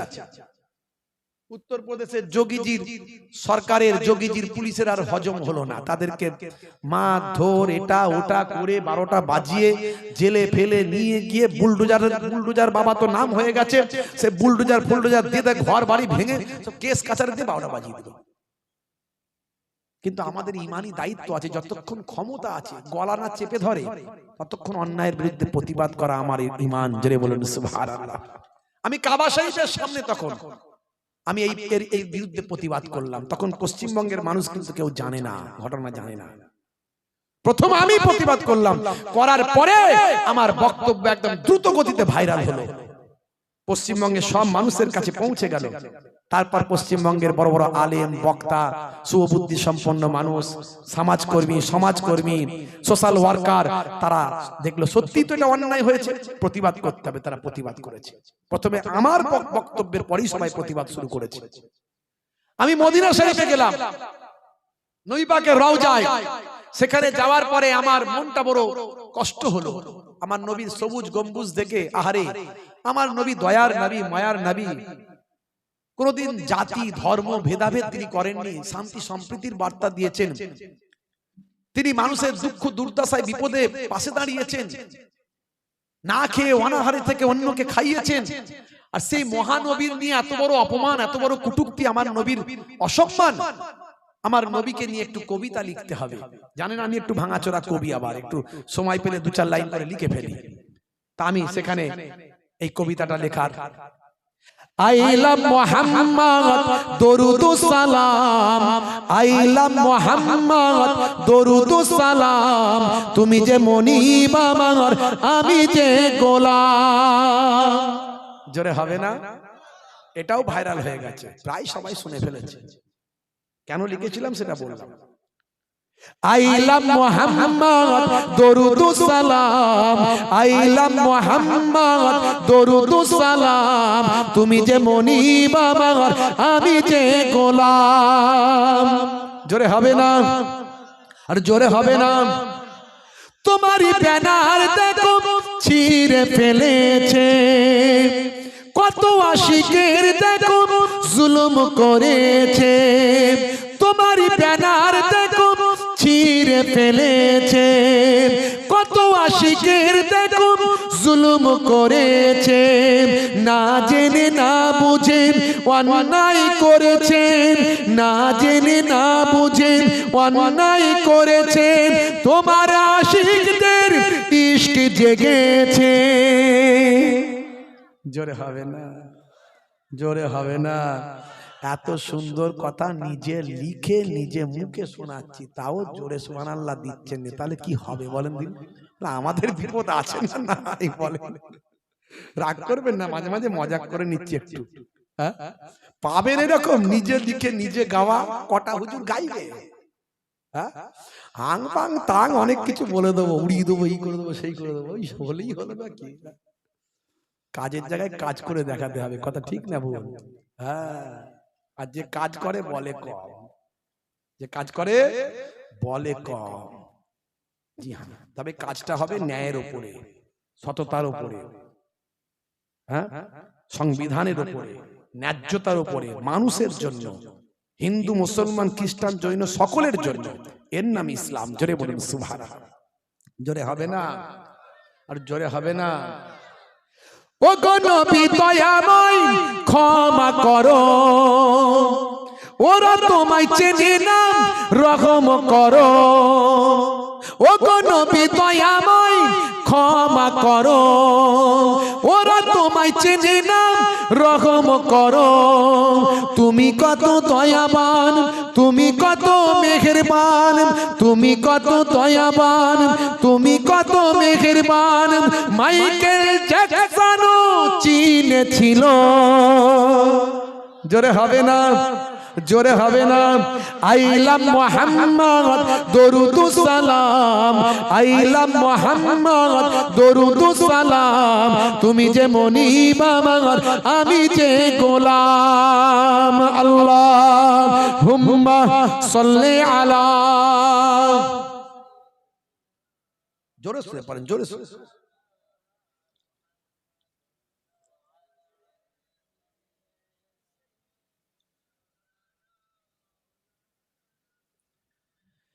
এক ছিল নারী কাঁটা দিত,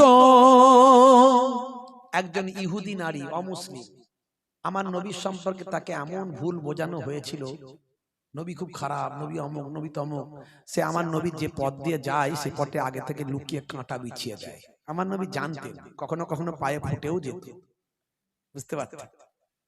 তো একদিন আমার নবী বুঝতে পারলেন আজকে সে কাঁটা বিছায়নি।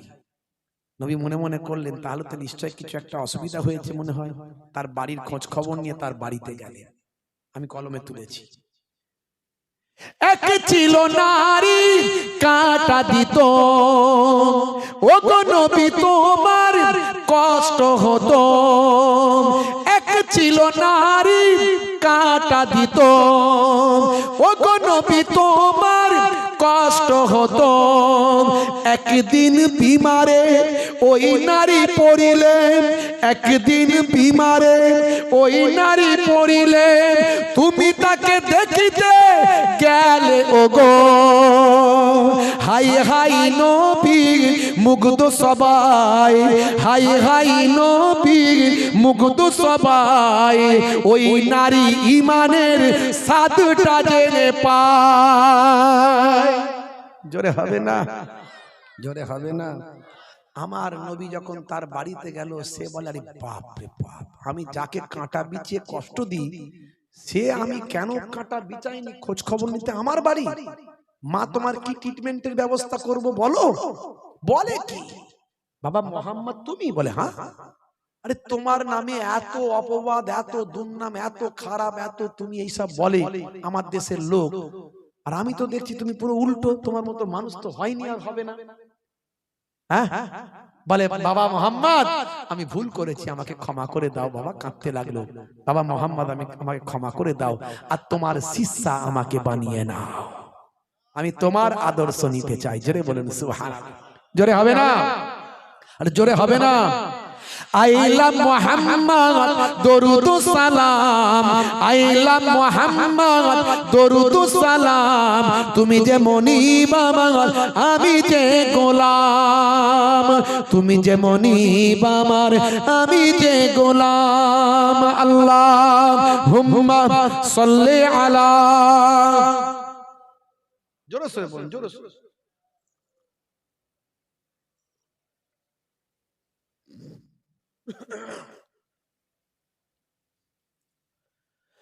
ও গো নবী আমারে কবুল করো, স্বপ্নেতে কখনো দেখা দিও।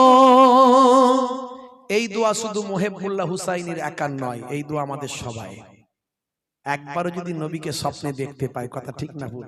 যে নবীকে স্বপ্নে দেখলো, আল্লাহর নবী বললেন সে সত্য দেখলো, কারণ নবী পাকের চেহারা শয়তান ধারণ করতে পারে না। শয়তান সব কিছু ধারণ করতে পারে, কিন্তু আমাদের নবীর চেহারা ধারণ করতে পারে না। তাই এখানে আমি কলমে লিখেছি, ও গো নবী আমারে কবুল করো, স্বপ্নেতে কখনো দেখা দিও। কবরের ঘরে একবারে এসো, কবরের ঘরে একবারে এসো, কিয়ামতে হুসাইনের চিনে নিও। আইলা মুহাম্মদ দরুদ সালাম, আইলা মুহাম্মদ দরুদ সালাম, তুমি যে মনিব আমার আমি যে গোলাম। আল্লাহুম্মা সাল্লি আলা,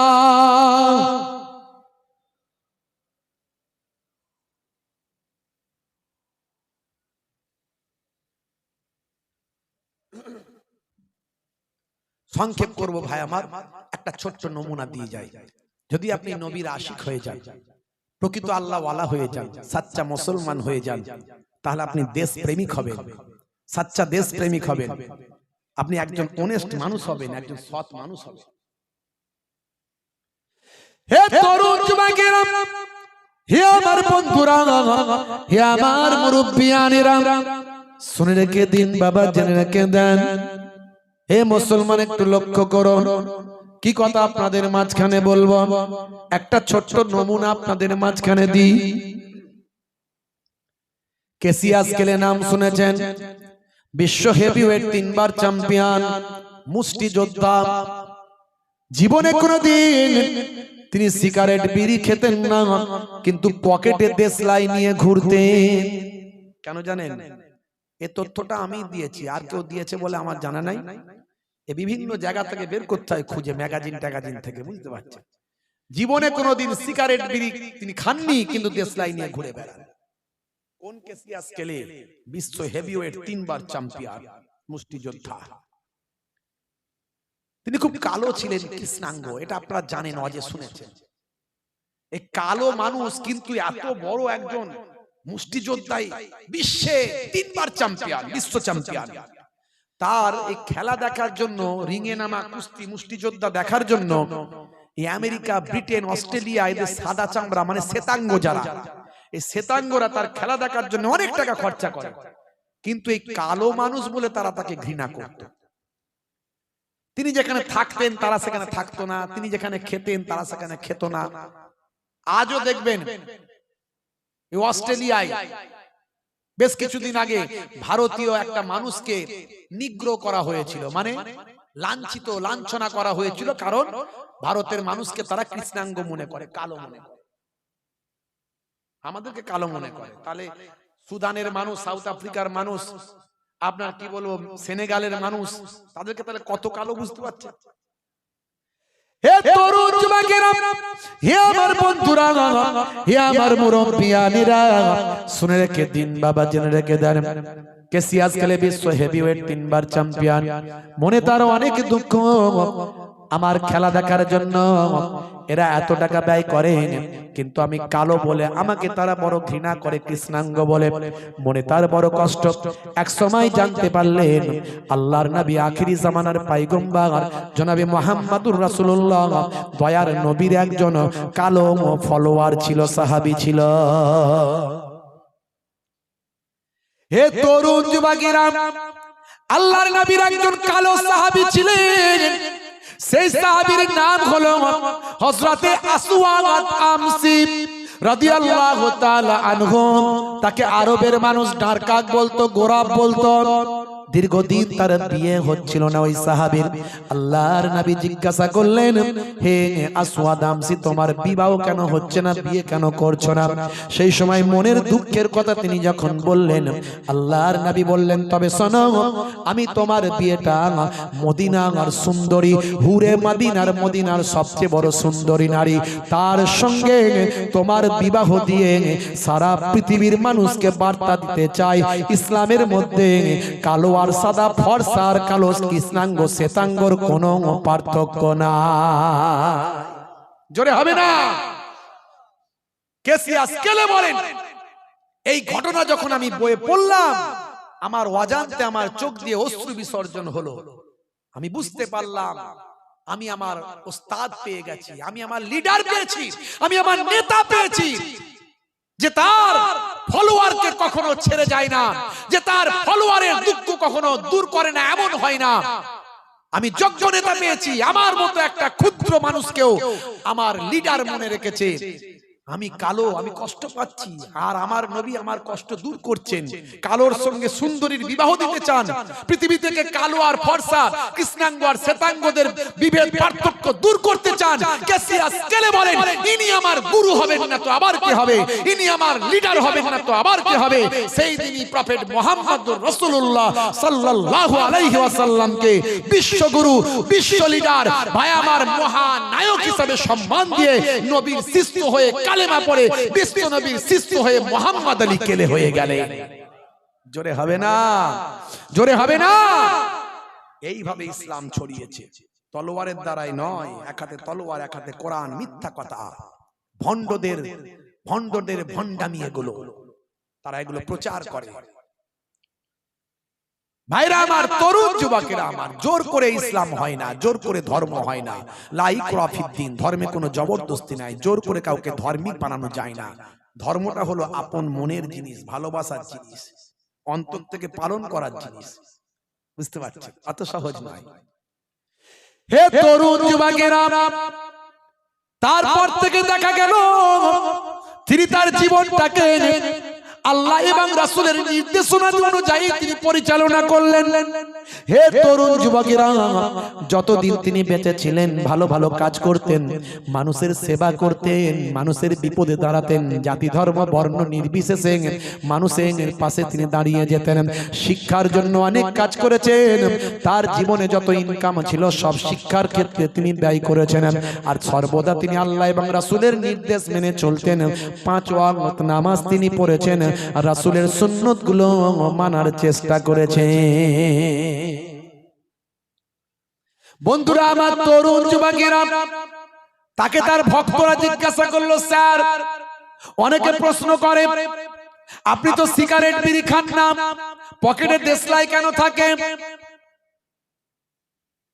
সিগারেট বিড়ি খাওয়া নেশা, অনেকে বলে মাকরু, আবার অনেকে বলে মাকরুয়ে তাহরিমি, অনেকে বলে মাকরুয়ে তানজিহি, কেউ বলে হালালের কাছাকাছি, কেউ বলে হারামের কাছাকাছি। যাই হোক, হালালের কাছাকাছি হোক আর হারামের কাছাকাছি হোক, জিনিসটা তো মাকরু। হ্যাঁ, 1450 বছর আগে আমার নবী ডাইরেক্ট বলে দিয়েছেন নেশা হলো হারাম। পরবর্তীকালে আলেম ওলামারা পরিবেশ পরিস্থিতি অনুযায়ী এগুলো সব ভাগ করেছে। কিন্তু যদি আপনি সচ্চা মুসলমান হন, আপনি ছেড়ে দেবেন, নেশা আমি করব না। মুসলমানের ছেলে যত রকমের নেশা আছে না নাই, মদ খোর, গাঁজা খোর, পাতা খোর, সিগারেট খোর, চুরুট খোর, তিরঙ্গা খোর, গুটকা খোর আছে না নাই বলেন? নেশা খোর, হ্যাঁ। তারপর ওই আপনার কি বলে ওই যে সব হিরোইন খোর, আবার ওইদিকে কি জানো আঠা আঠা খায়, ডেন্ডাইট, হ্যাঁ ডেন্ডাইট আঠা, বুঝতে পারছো কি অবস্থা। কালকে এক ভদ্র এক হিন্দু ভদ্রলোক, খুব জেন্টালম্যান, তার দুটো মেয়ে, ছেলে নাই, গল্প করছিলেন আমার সঙ্গে, আমার পরিচয় টরিচয় পেয়ে খুব সম্মান করলেন, করে তিনি গল্প করতে করতে বলেন আমার দুটো মেয়ে, তার মধ্যে একজনের কথা বললেন আমেরিকায় থাকে আর একজন রাশিয়ায় থাকে। তিনি রাশিয়ার গল্প আমাকে শোনালেন, বলে আমার মেয়ে আমাকে বলছে রাশিয়ার গল্প। সেখানকার লোকজনের পয়সার তো কোনো অভাব নাই, বেশিরভাগই বাংলাদেশের লোকজন রাশিয়া পর্যন্ত গিয়ে আছে। জানেন বাংলাদেশের লোককে আল্লাহ এমন করেছে, এরা পৃথিবীর কোথায় নাই, সব জায়গায়। মক্কা শরীফ, মদিনা শরীফে যাবেন, যত বিদেশি লোক আছে সবচেয়ে বেশি বাংলাদেশি লোক সেখানে। পৃথিবীর সব জায়গায় বলছে বাংলাদেশি লোক সেখানেও আছে, রাশিয়াতে। তো রাশিয়ায় একজন রাশিয়ার ভাষা, রাশিয়ার কথা বলতে গিয়ে তিনি বললেন, এসব চাঁদা ভাড়া বলতে পারবো না আমি, মজলিস ভাঙা, মজলিস এখন হয়েছে, চাঁদা দিতে এসেছিল, চাঁদা সব আগে হয়ে গেছে। ভাইরা আমার, তরুণ যুবকেরা আমার, মুরব্বিয়ানেরা আমার, শুনে রেখে দেন, জেনে রেখে দেন, রাশিয়ার মানুষ সেখানে রুশ ভাষা বলতে হবে, রুশ ভাষা বলতে হবে। তারা ভাষার উপরে খুব, তারা ইংরেজিতে কথা বলবে না। বলছে আমার মেয়ে যখন প্রথম গেল, যাওয়ার পরে সর্বনাশ, ভাষা বুঝতে পারে না, টাইম দেওয়া আছে ইউনিভার্সিটিতে, সেখানে যেতে হবে। তিনি একজন ডাক্তার, ওনার মেয়ে ডাক্তার, ল্যাবেতে কাজ করেন, বড় ল্যাবের অফিসার, মানে ডাক্তারের মেডিসিনের বড় অফিসার, তার ইউনিভার্সিটিতে যাবেন, তো ঠিকঠাক বলতে পারছেন না, ভাষা বলতে পারছেন না, রুশ ভাষা ঠিক মতো বলতে পারছেন না। যাকে বলে ইংরেজিতে সে কথা কান দেয় না, চলে যায়। যাকে বলে ইংরেজিতে সে শোনে না, চলে যায়। কি বিপদ বলেন দেখিনি। একজন বাঙালি মহিলা রাশিয়ায় গিয়ে অবস্থা, বলে কিছুক্ষণ পরে, বাই হার্ট বলছি, ওয়াল্লাহি আল্লাহ সাক্ষী, তিনি বলছেন আমার মেয়ে বলল একজন দাড়িওয়ালা একটা মানুষকে দেখতে পেলাম, তো মনে হলো যেন মুসলিম, মনে হলো যেন মুসলিম। তো মুসলিম ওই দাড়িওয়ালা চাচাকে একটু ইংরেজিতে বললাম, ইংরেজিতে বললাম, I come from India, West Bengal. তখন যেই তার ভাষা শুনেছে, বলছে are you Indian, are you Indian? Yes, I am Bangladesh, I come from Bangladesh. তো সে বলছে আমি তো বাংলাদেশের মানুষ রে বাবা, বলো তোমার কি সমস্যা। ওই মুসলিম চাচা তখন ওই মহিলাকে নিজের গাড়িতে লিফট দিয়ে, ভাই আমার, সোজা ওই এয়ারপোর্ট, ওই বিশ্ববিদ্যালয়ে পৌঁছে দিয়ে বড় উপকার করেছেন। এটা আমাকে গল্পটা সেদিন পরশুদিন শোনালেন ওই মহিলা, ওই মহিলা সরি মহিলার বাবা, মানে মহিলা তো আছে রাশিয়াতে, ওই মহিলার বাবা শোনালেন। উনি গল্প করতে করতে আমাকে অনেক কথা বললেন। ভাইরা আমার, তরুণ যুবকেরা আমার, মুরব্বিয়ানেরা আমার, সে দেশে এইরকম কালচার, মানে ভাষা জানতেই হবে, ভাষা জানতেই হবে, না হলে আপনার কোনো সেখানে দাম দেবে না, সেখানে কোনো মূল্য নাই। তো মুসলমান তরুণ যুবকেরা আমার, কেসিয়া স্কেলের কথা বলছিলাম, সেই কেসিয়া স্কেলে জীবনে কোনোদিন বিড়ি সিগারেট খাননি, কিন্তু পকেটে দেশলাই নিয়ে ঘুরে বেড়ায়, দেশলাই নিয়ে ঘুরে বেড়ায়। লোকে জিজ্ঞাসা করে যে আপনি দেশলাই নিয়ে কেন ঘুরে বেড়ান?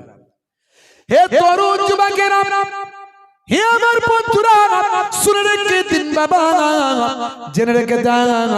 হে মুসলমান, একটু লক্ষ্য করুন, তরুণ যুবকেরা একটু খেয়াল করুন বাবা। এমন সময় কেসিয়া স্কেলে বলেছিলেন, হে দুনিয়ার মানুষ শুনে রেখে দাও, তোমরা তোমাদের বাপ চোদ্দ পুরুষের সময় থেকে তোমরা মুসলমান, তোমরা হলে পাই চান্স মুসলমান।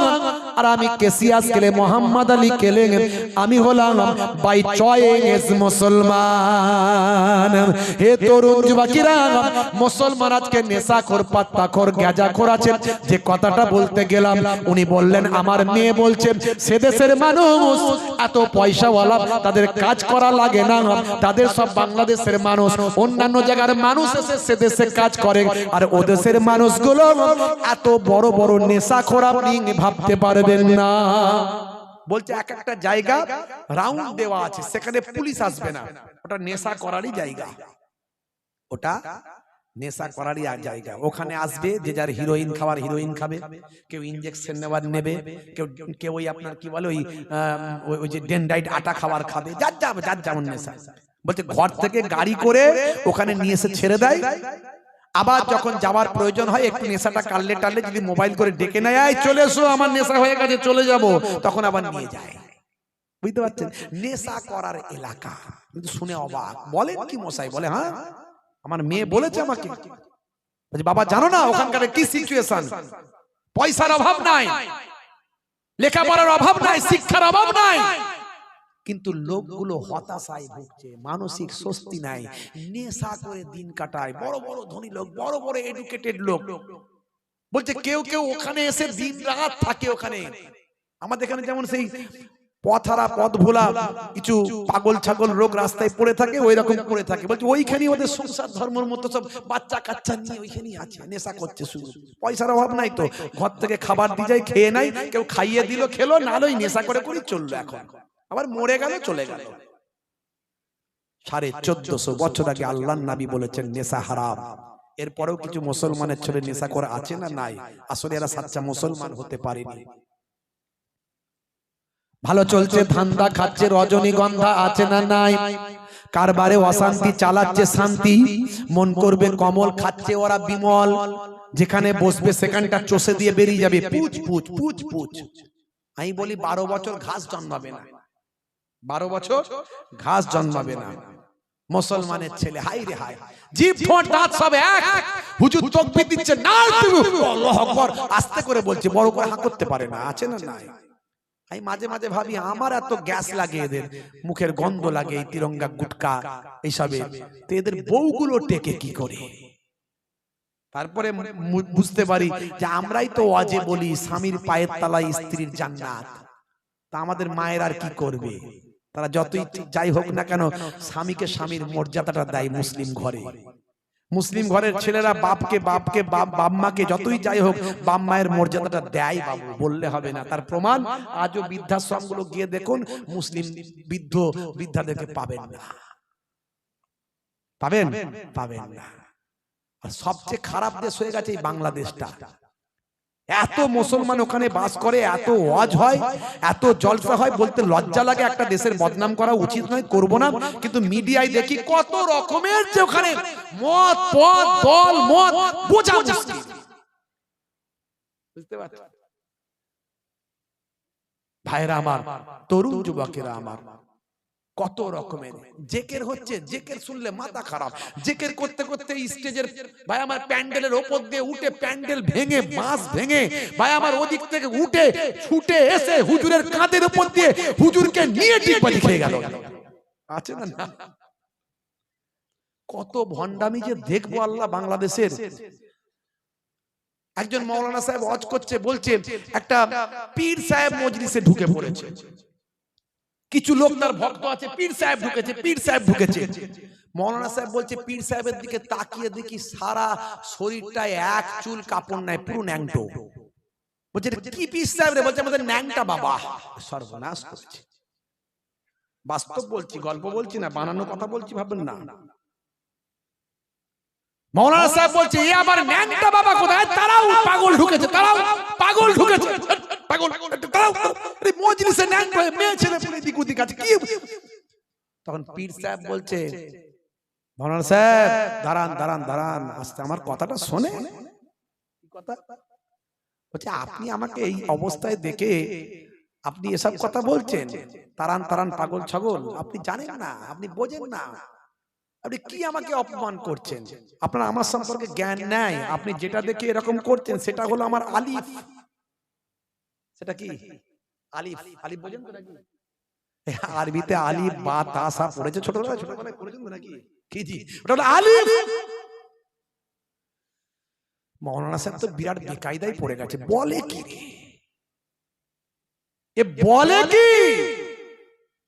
মৌলানা সাহেব মারাত্মক বেকায়দায় পড়েছে, বলে উত্তরটা কি দিয়ে এত লোকের মাঝখানে আমাকে মারাত্মক কথা বলে দিল, আলিফ বলে দিল একদম। তখন মৌলানা সাহেব বলছে, বুঝলাম পীর বাবা আপনার ওটা আলিফ, কিন্তু আলিফ তো খালি, বায়ের নিচে এক নোক্তা, তায়ের পেটে দু নোক্তা, আলিফ তো খালি, কিন্তু এক আলিফের তলায় কেন নোক্তা? এই কাঁচি নিয়ে এসো, নোক্তা কাটবো কে আলিফ করবো। যেই বলেছে পিসাব খেচে দৌড়, বুঝতে পারছেন? এই হচ্ছে বাংলাদেশ। আবার ভালো মানুষও আছে বাংলাদেশে, বড় বড় আলেম, বড় বড় ওলি, আল্লাহর মাহবুব বান্দা শাহজালাল, শাহপুরান, বড় বড় আল্লাহর ওলিদের আগমন ঘটেছে বাংলাদেশ। তো যে কথা বলছিলাম বাপ, শেষ করবো এখন, আর বলবো না, কথায় কথা বেড়ে যাচ্ছে, আপনাদের কষ্ট হচ্ছে। ভাইয়েরা আবার একটু এই লোকজন একটু জমে গেছে বলে মনে হয় দেখে চাঁদা তুলতে বলতে শুরু করে দিল, কিন্তু আর চাঁদা তোলার সময় নাই, রাত অনেক হয়ে গেছে, আর করবো না। যা করার ভাই করে দিয়ে গেছে, মাশাআল্লাহ। আর নয়, ভাই যা করে গেছে সেটা এক চুলো করতে পারবো না। ভাইরা আমার, তরুণ যুবকেরা আমার, মুরব্বিয়ানিরা আমার, শেষ করবো, মোনাজাত করবো, এই জাস্ট কথাটা বলে দিই। কেসিয়া স্কেলের কথা হচ্ছিল। হে তরুণ যুবকেরা, হে আমার বন্ধুরা, শুনে রেখে দিন বাবা, জেনে রেখে দেন। হে মুসলমান, একটু লক্ষ্য করো, এমন সময় মোহাম্মদ আলী কেলেম, কেসিয়াস কেলেম, মোহাম্মদ আলী কেলেম সেই সময় বললেন, হে দুনিয়ার মানুষ শুনে রেখে দাও, তোমরা হলে বাই চান্স মুসলমান, আর আমি হলাম বাই চয়েস মুসলমান।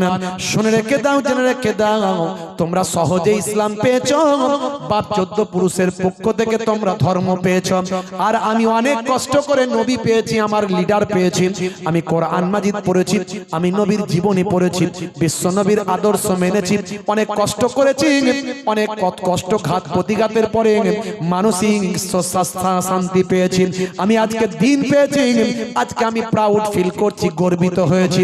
হে দুনিয়ার মানুষ শোনো, তোমাদের একটা হৃদয় আছে, আমারও একটা হৃদয় আছে, তোমাদের একটা মন আছে, আমারও একটা মন আছে।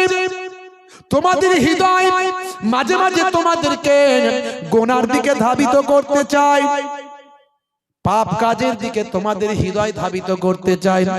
আমারও হৃদয় আছে, আমারও হৃদয় আমাকে মাঝে মাঝে পাপের দিকে, গোনার দিকে ধাবিত করতে চায়। শুনে রেখে দাও, যখন আমার হৃদয়টা আমাকে পাপ কাজের দিকে নিয়ে যেতে চায়, তখন আমি আমার পকেট থেকে দেশলাইয়ের কাঠিটা আমি বের করি, দেশলাইটা বের করে একটা কাঠি আগুন আমি জ্বালাই, আগুন জ্বালিয়ে আমি হাতের তালুতে রাখি। সেই সময় রাখার পরে আমি আমার হাতের তালুতে একটা দেশলাই কাঠির আগুন সহ্য করতে পারি না। এত বড় বিশ্ব হেভিওয়েট চ্যাম্পিয়ন হওয়ার পরেও সামান্য একটা দেশলাই কাঠির আগুন, আমার ঘুষির ওজন পৃথিবীর সবাই থেকে বেশি, তাই তো আমি বিশ্ব হেভিওয়েট 3 বার চ্যাম্পিয়ন। তাহলে সেই ক্ষমতাশালী ব্যক্তিদের আমি হলাম সেরা, তারপরেও একটা দেশলাই কাঠির আগুন আমার হাতের তালুতে আমি রাখতে পারি না। তখন আমি নিজেকে বলি, হে মোহাম্মদ আলী কেলেম, এত বড় শক্তিশালী হওয়ার পরেও, এত বড় ক্ষমতাবান হওয়ার পরেও একটা দেশলাই কাঠির আগুন তোমার হাতের তালুতে সহ্য করতে পারো না বাবা, তাহলে তুমি কেমন করে গুনাহের কাজ করে, পাপের কাজ করে, অন্যায়ের কাজ করে জাহান্নামের আগুনটা সহ্য করবে? জাহান্নামের আগুন থেকে বাঁচানোর জন্য, জাহান্নামের আগুন থেকে রক্ষা পাওয়ার জন্য আমি পকেটে দেশলাই নিয়ে ঘুরে বেড়াই। জোরে হবে না? দেখেছেন ভাইরা আমার, অনুরোধ করব, অনেক আওয়াজ শুনেছেন বাপ, আজ থেকে বাঁচুন, আল্লাহর পক্ষে আসুন, নবীর পক্ষে আসুন, জাহান্নামের আগুন থেকে বাঁচুন। এ দুনিয়া ক্ষণস্থায়ী, পরকাল চিরস্থায়ী। আজ থেকে প্রতিজ্ঞা করুন, নামাজি হয়ে যাবেন। বলুন ইনশাআল্লাহ, বলুন ইনশাআল্লাহ। হব তো নাকি? হব, নামাজি হব। সবচেয়ে বড় আল্লাহর সঙ্গে বান্দার যোগাযোগের মাধ্যম হলো নামাজ। বান্দা যাই করো, নামাজ পড়ো, নামাজ তোমাকে পাপ থেকে রক্ষা করবে। তুমি কারবারে উন্নতি চাও, ব্যবসায় উন্নতি চাও, চাকরিতে উন্নতি চাও, ফসলে ভালো ফসল ফলাতে চাও, ভালো ব্যবসা করতে চাও, শারীরিক সুস্থতা পেতে চাও, বিপদ মুক্ত হতে চাও, অসুখ হলে ডাক্তারের কাছে, ডাক্তারের চেম্বারে যাও, কেস কাচারির ব্যাপার থাকলে অ্যাডভোকেটের চেম্বারে যাও। আর সবকিছু সমস্যা যিনি দূর করেন সে আল্লাহর কাছে বলতে গেলে আল্লাহর চেম্বার হলো নামাজের সিজদা। জোরে বলুন সুবহানাল্লাহ। এরই জন্য মুয়াজ্জিন 5 বার আপনাকে নামাজে ডাকছে। কি বলছে? হাইয়া আলাস সালাহ, এসো নামাজের দিকে এসো, নামাজের দিকে এসো, নামাজের দিকে এসো। 5 বার, 5 দুগুণে 10 বার। আমরা অনেকে মানে বুঝি না, কিন্তু সে কি বলছে? এসো নামাজের দিকে এসো, হাইয়া আলাস সালাহ, নামাজের দিকে এসো। আর সালাত মানে হলো নামাজ, নামাজের দিকে এসো। 5 বার করে বলছে। আমরা তৈরি করছি না, যে যার গান শুনছে গানই শুনছে। আজান দিলে ভলিউমটা শুধু কমিয়ে দেয়, মনে করে ভলিউম মনে কমাতে হয় আজান দিলে। আর মেয়েরা মাথায় কাপড় না থাকলে কাপড়টা দিয়ে দেয়, দিয়ে মনে করে যে মনে হয় আজান দিলে মাথায় কাপড়টা দিতে হয়। আসলে আজান দিলে নামাজে যেতে হয়। মুয়াজ্জিন আবার বলে দিচ্ছে, আল্লাহ বলে মুয়াজ্জিন বলে দাও নামাজে এলে কি লাভ হয়। এ মানুষ কিন্তু খুব লাভ লোকসানটা ভালো বোঝে, লাভ লোকসানটা মানুষ ভালো বোঝে। এই নামাজে এলে কি লাভ হয় সেটা বলে দাও। মুয়াজ্জিন তাই আবার বলছে, কি বলছে? হাইয়া আলাল ফালাহ,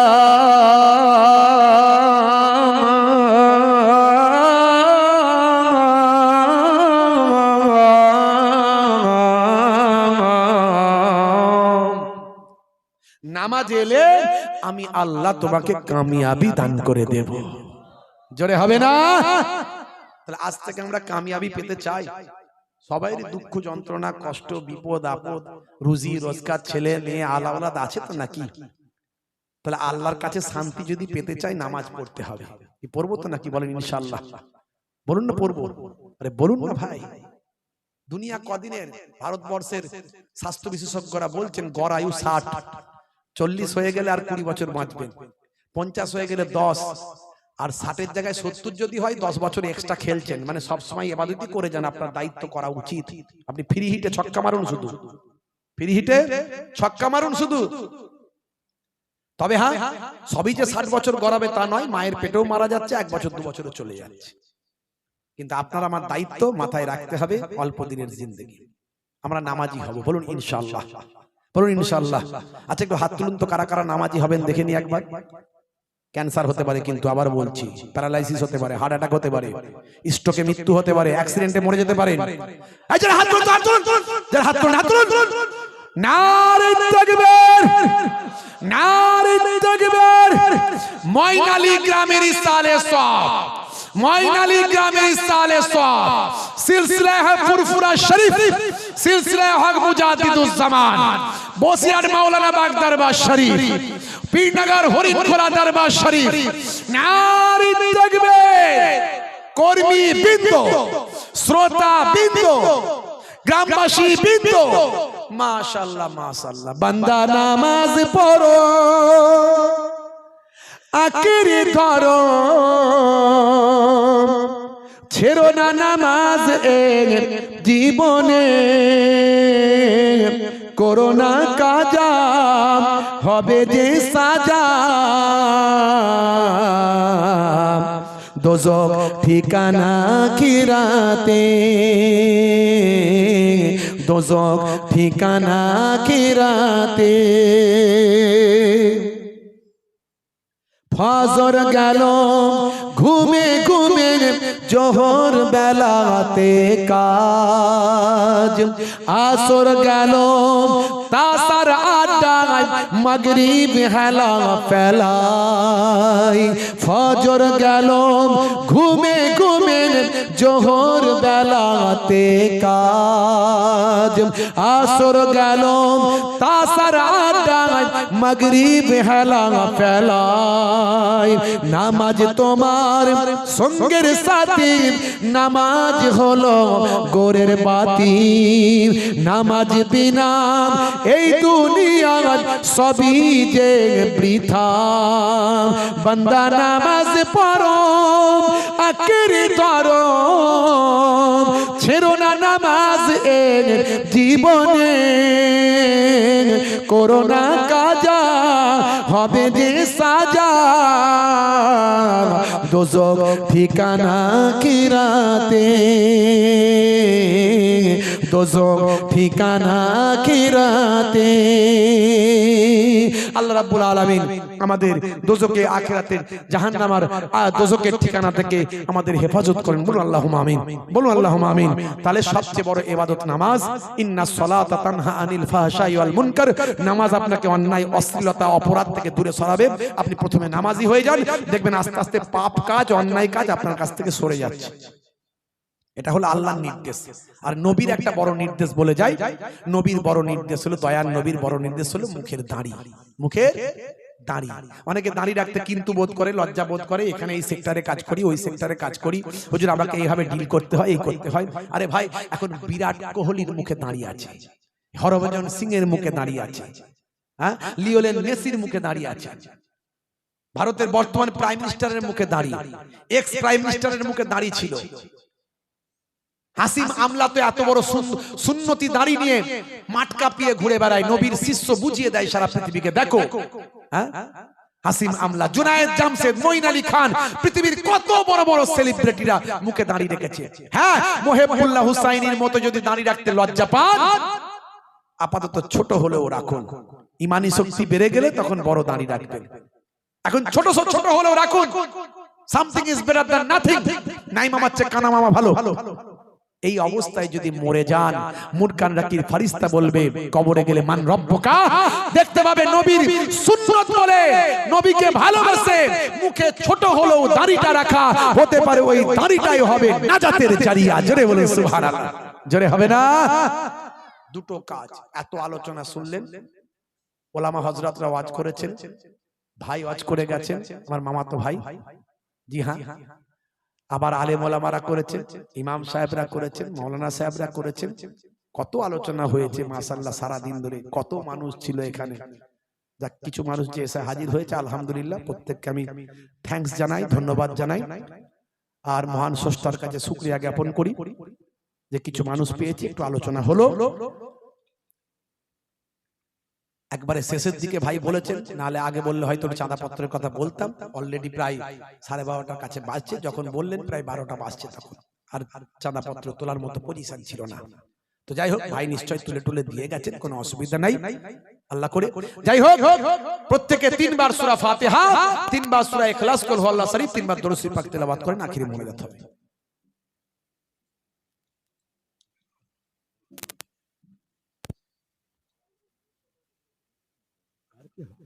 আর কিছু হবে সে পরের বছর ফের আল্লাহ যদি করে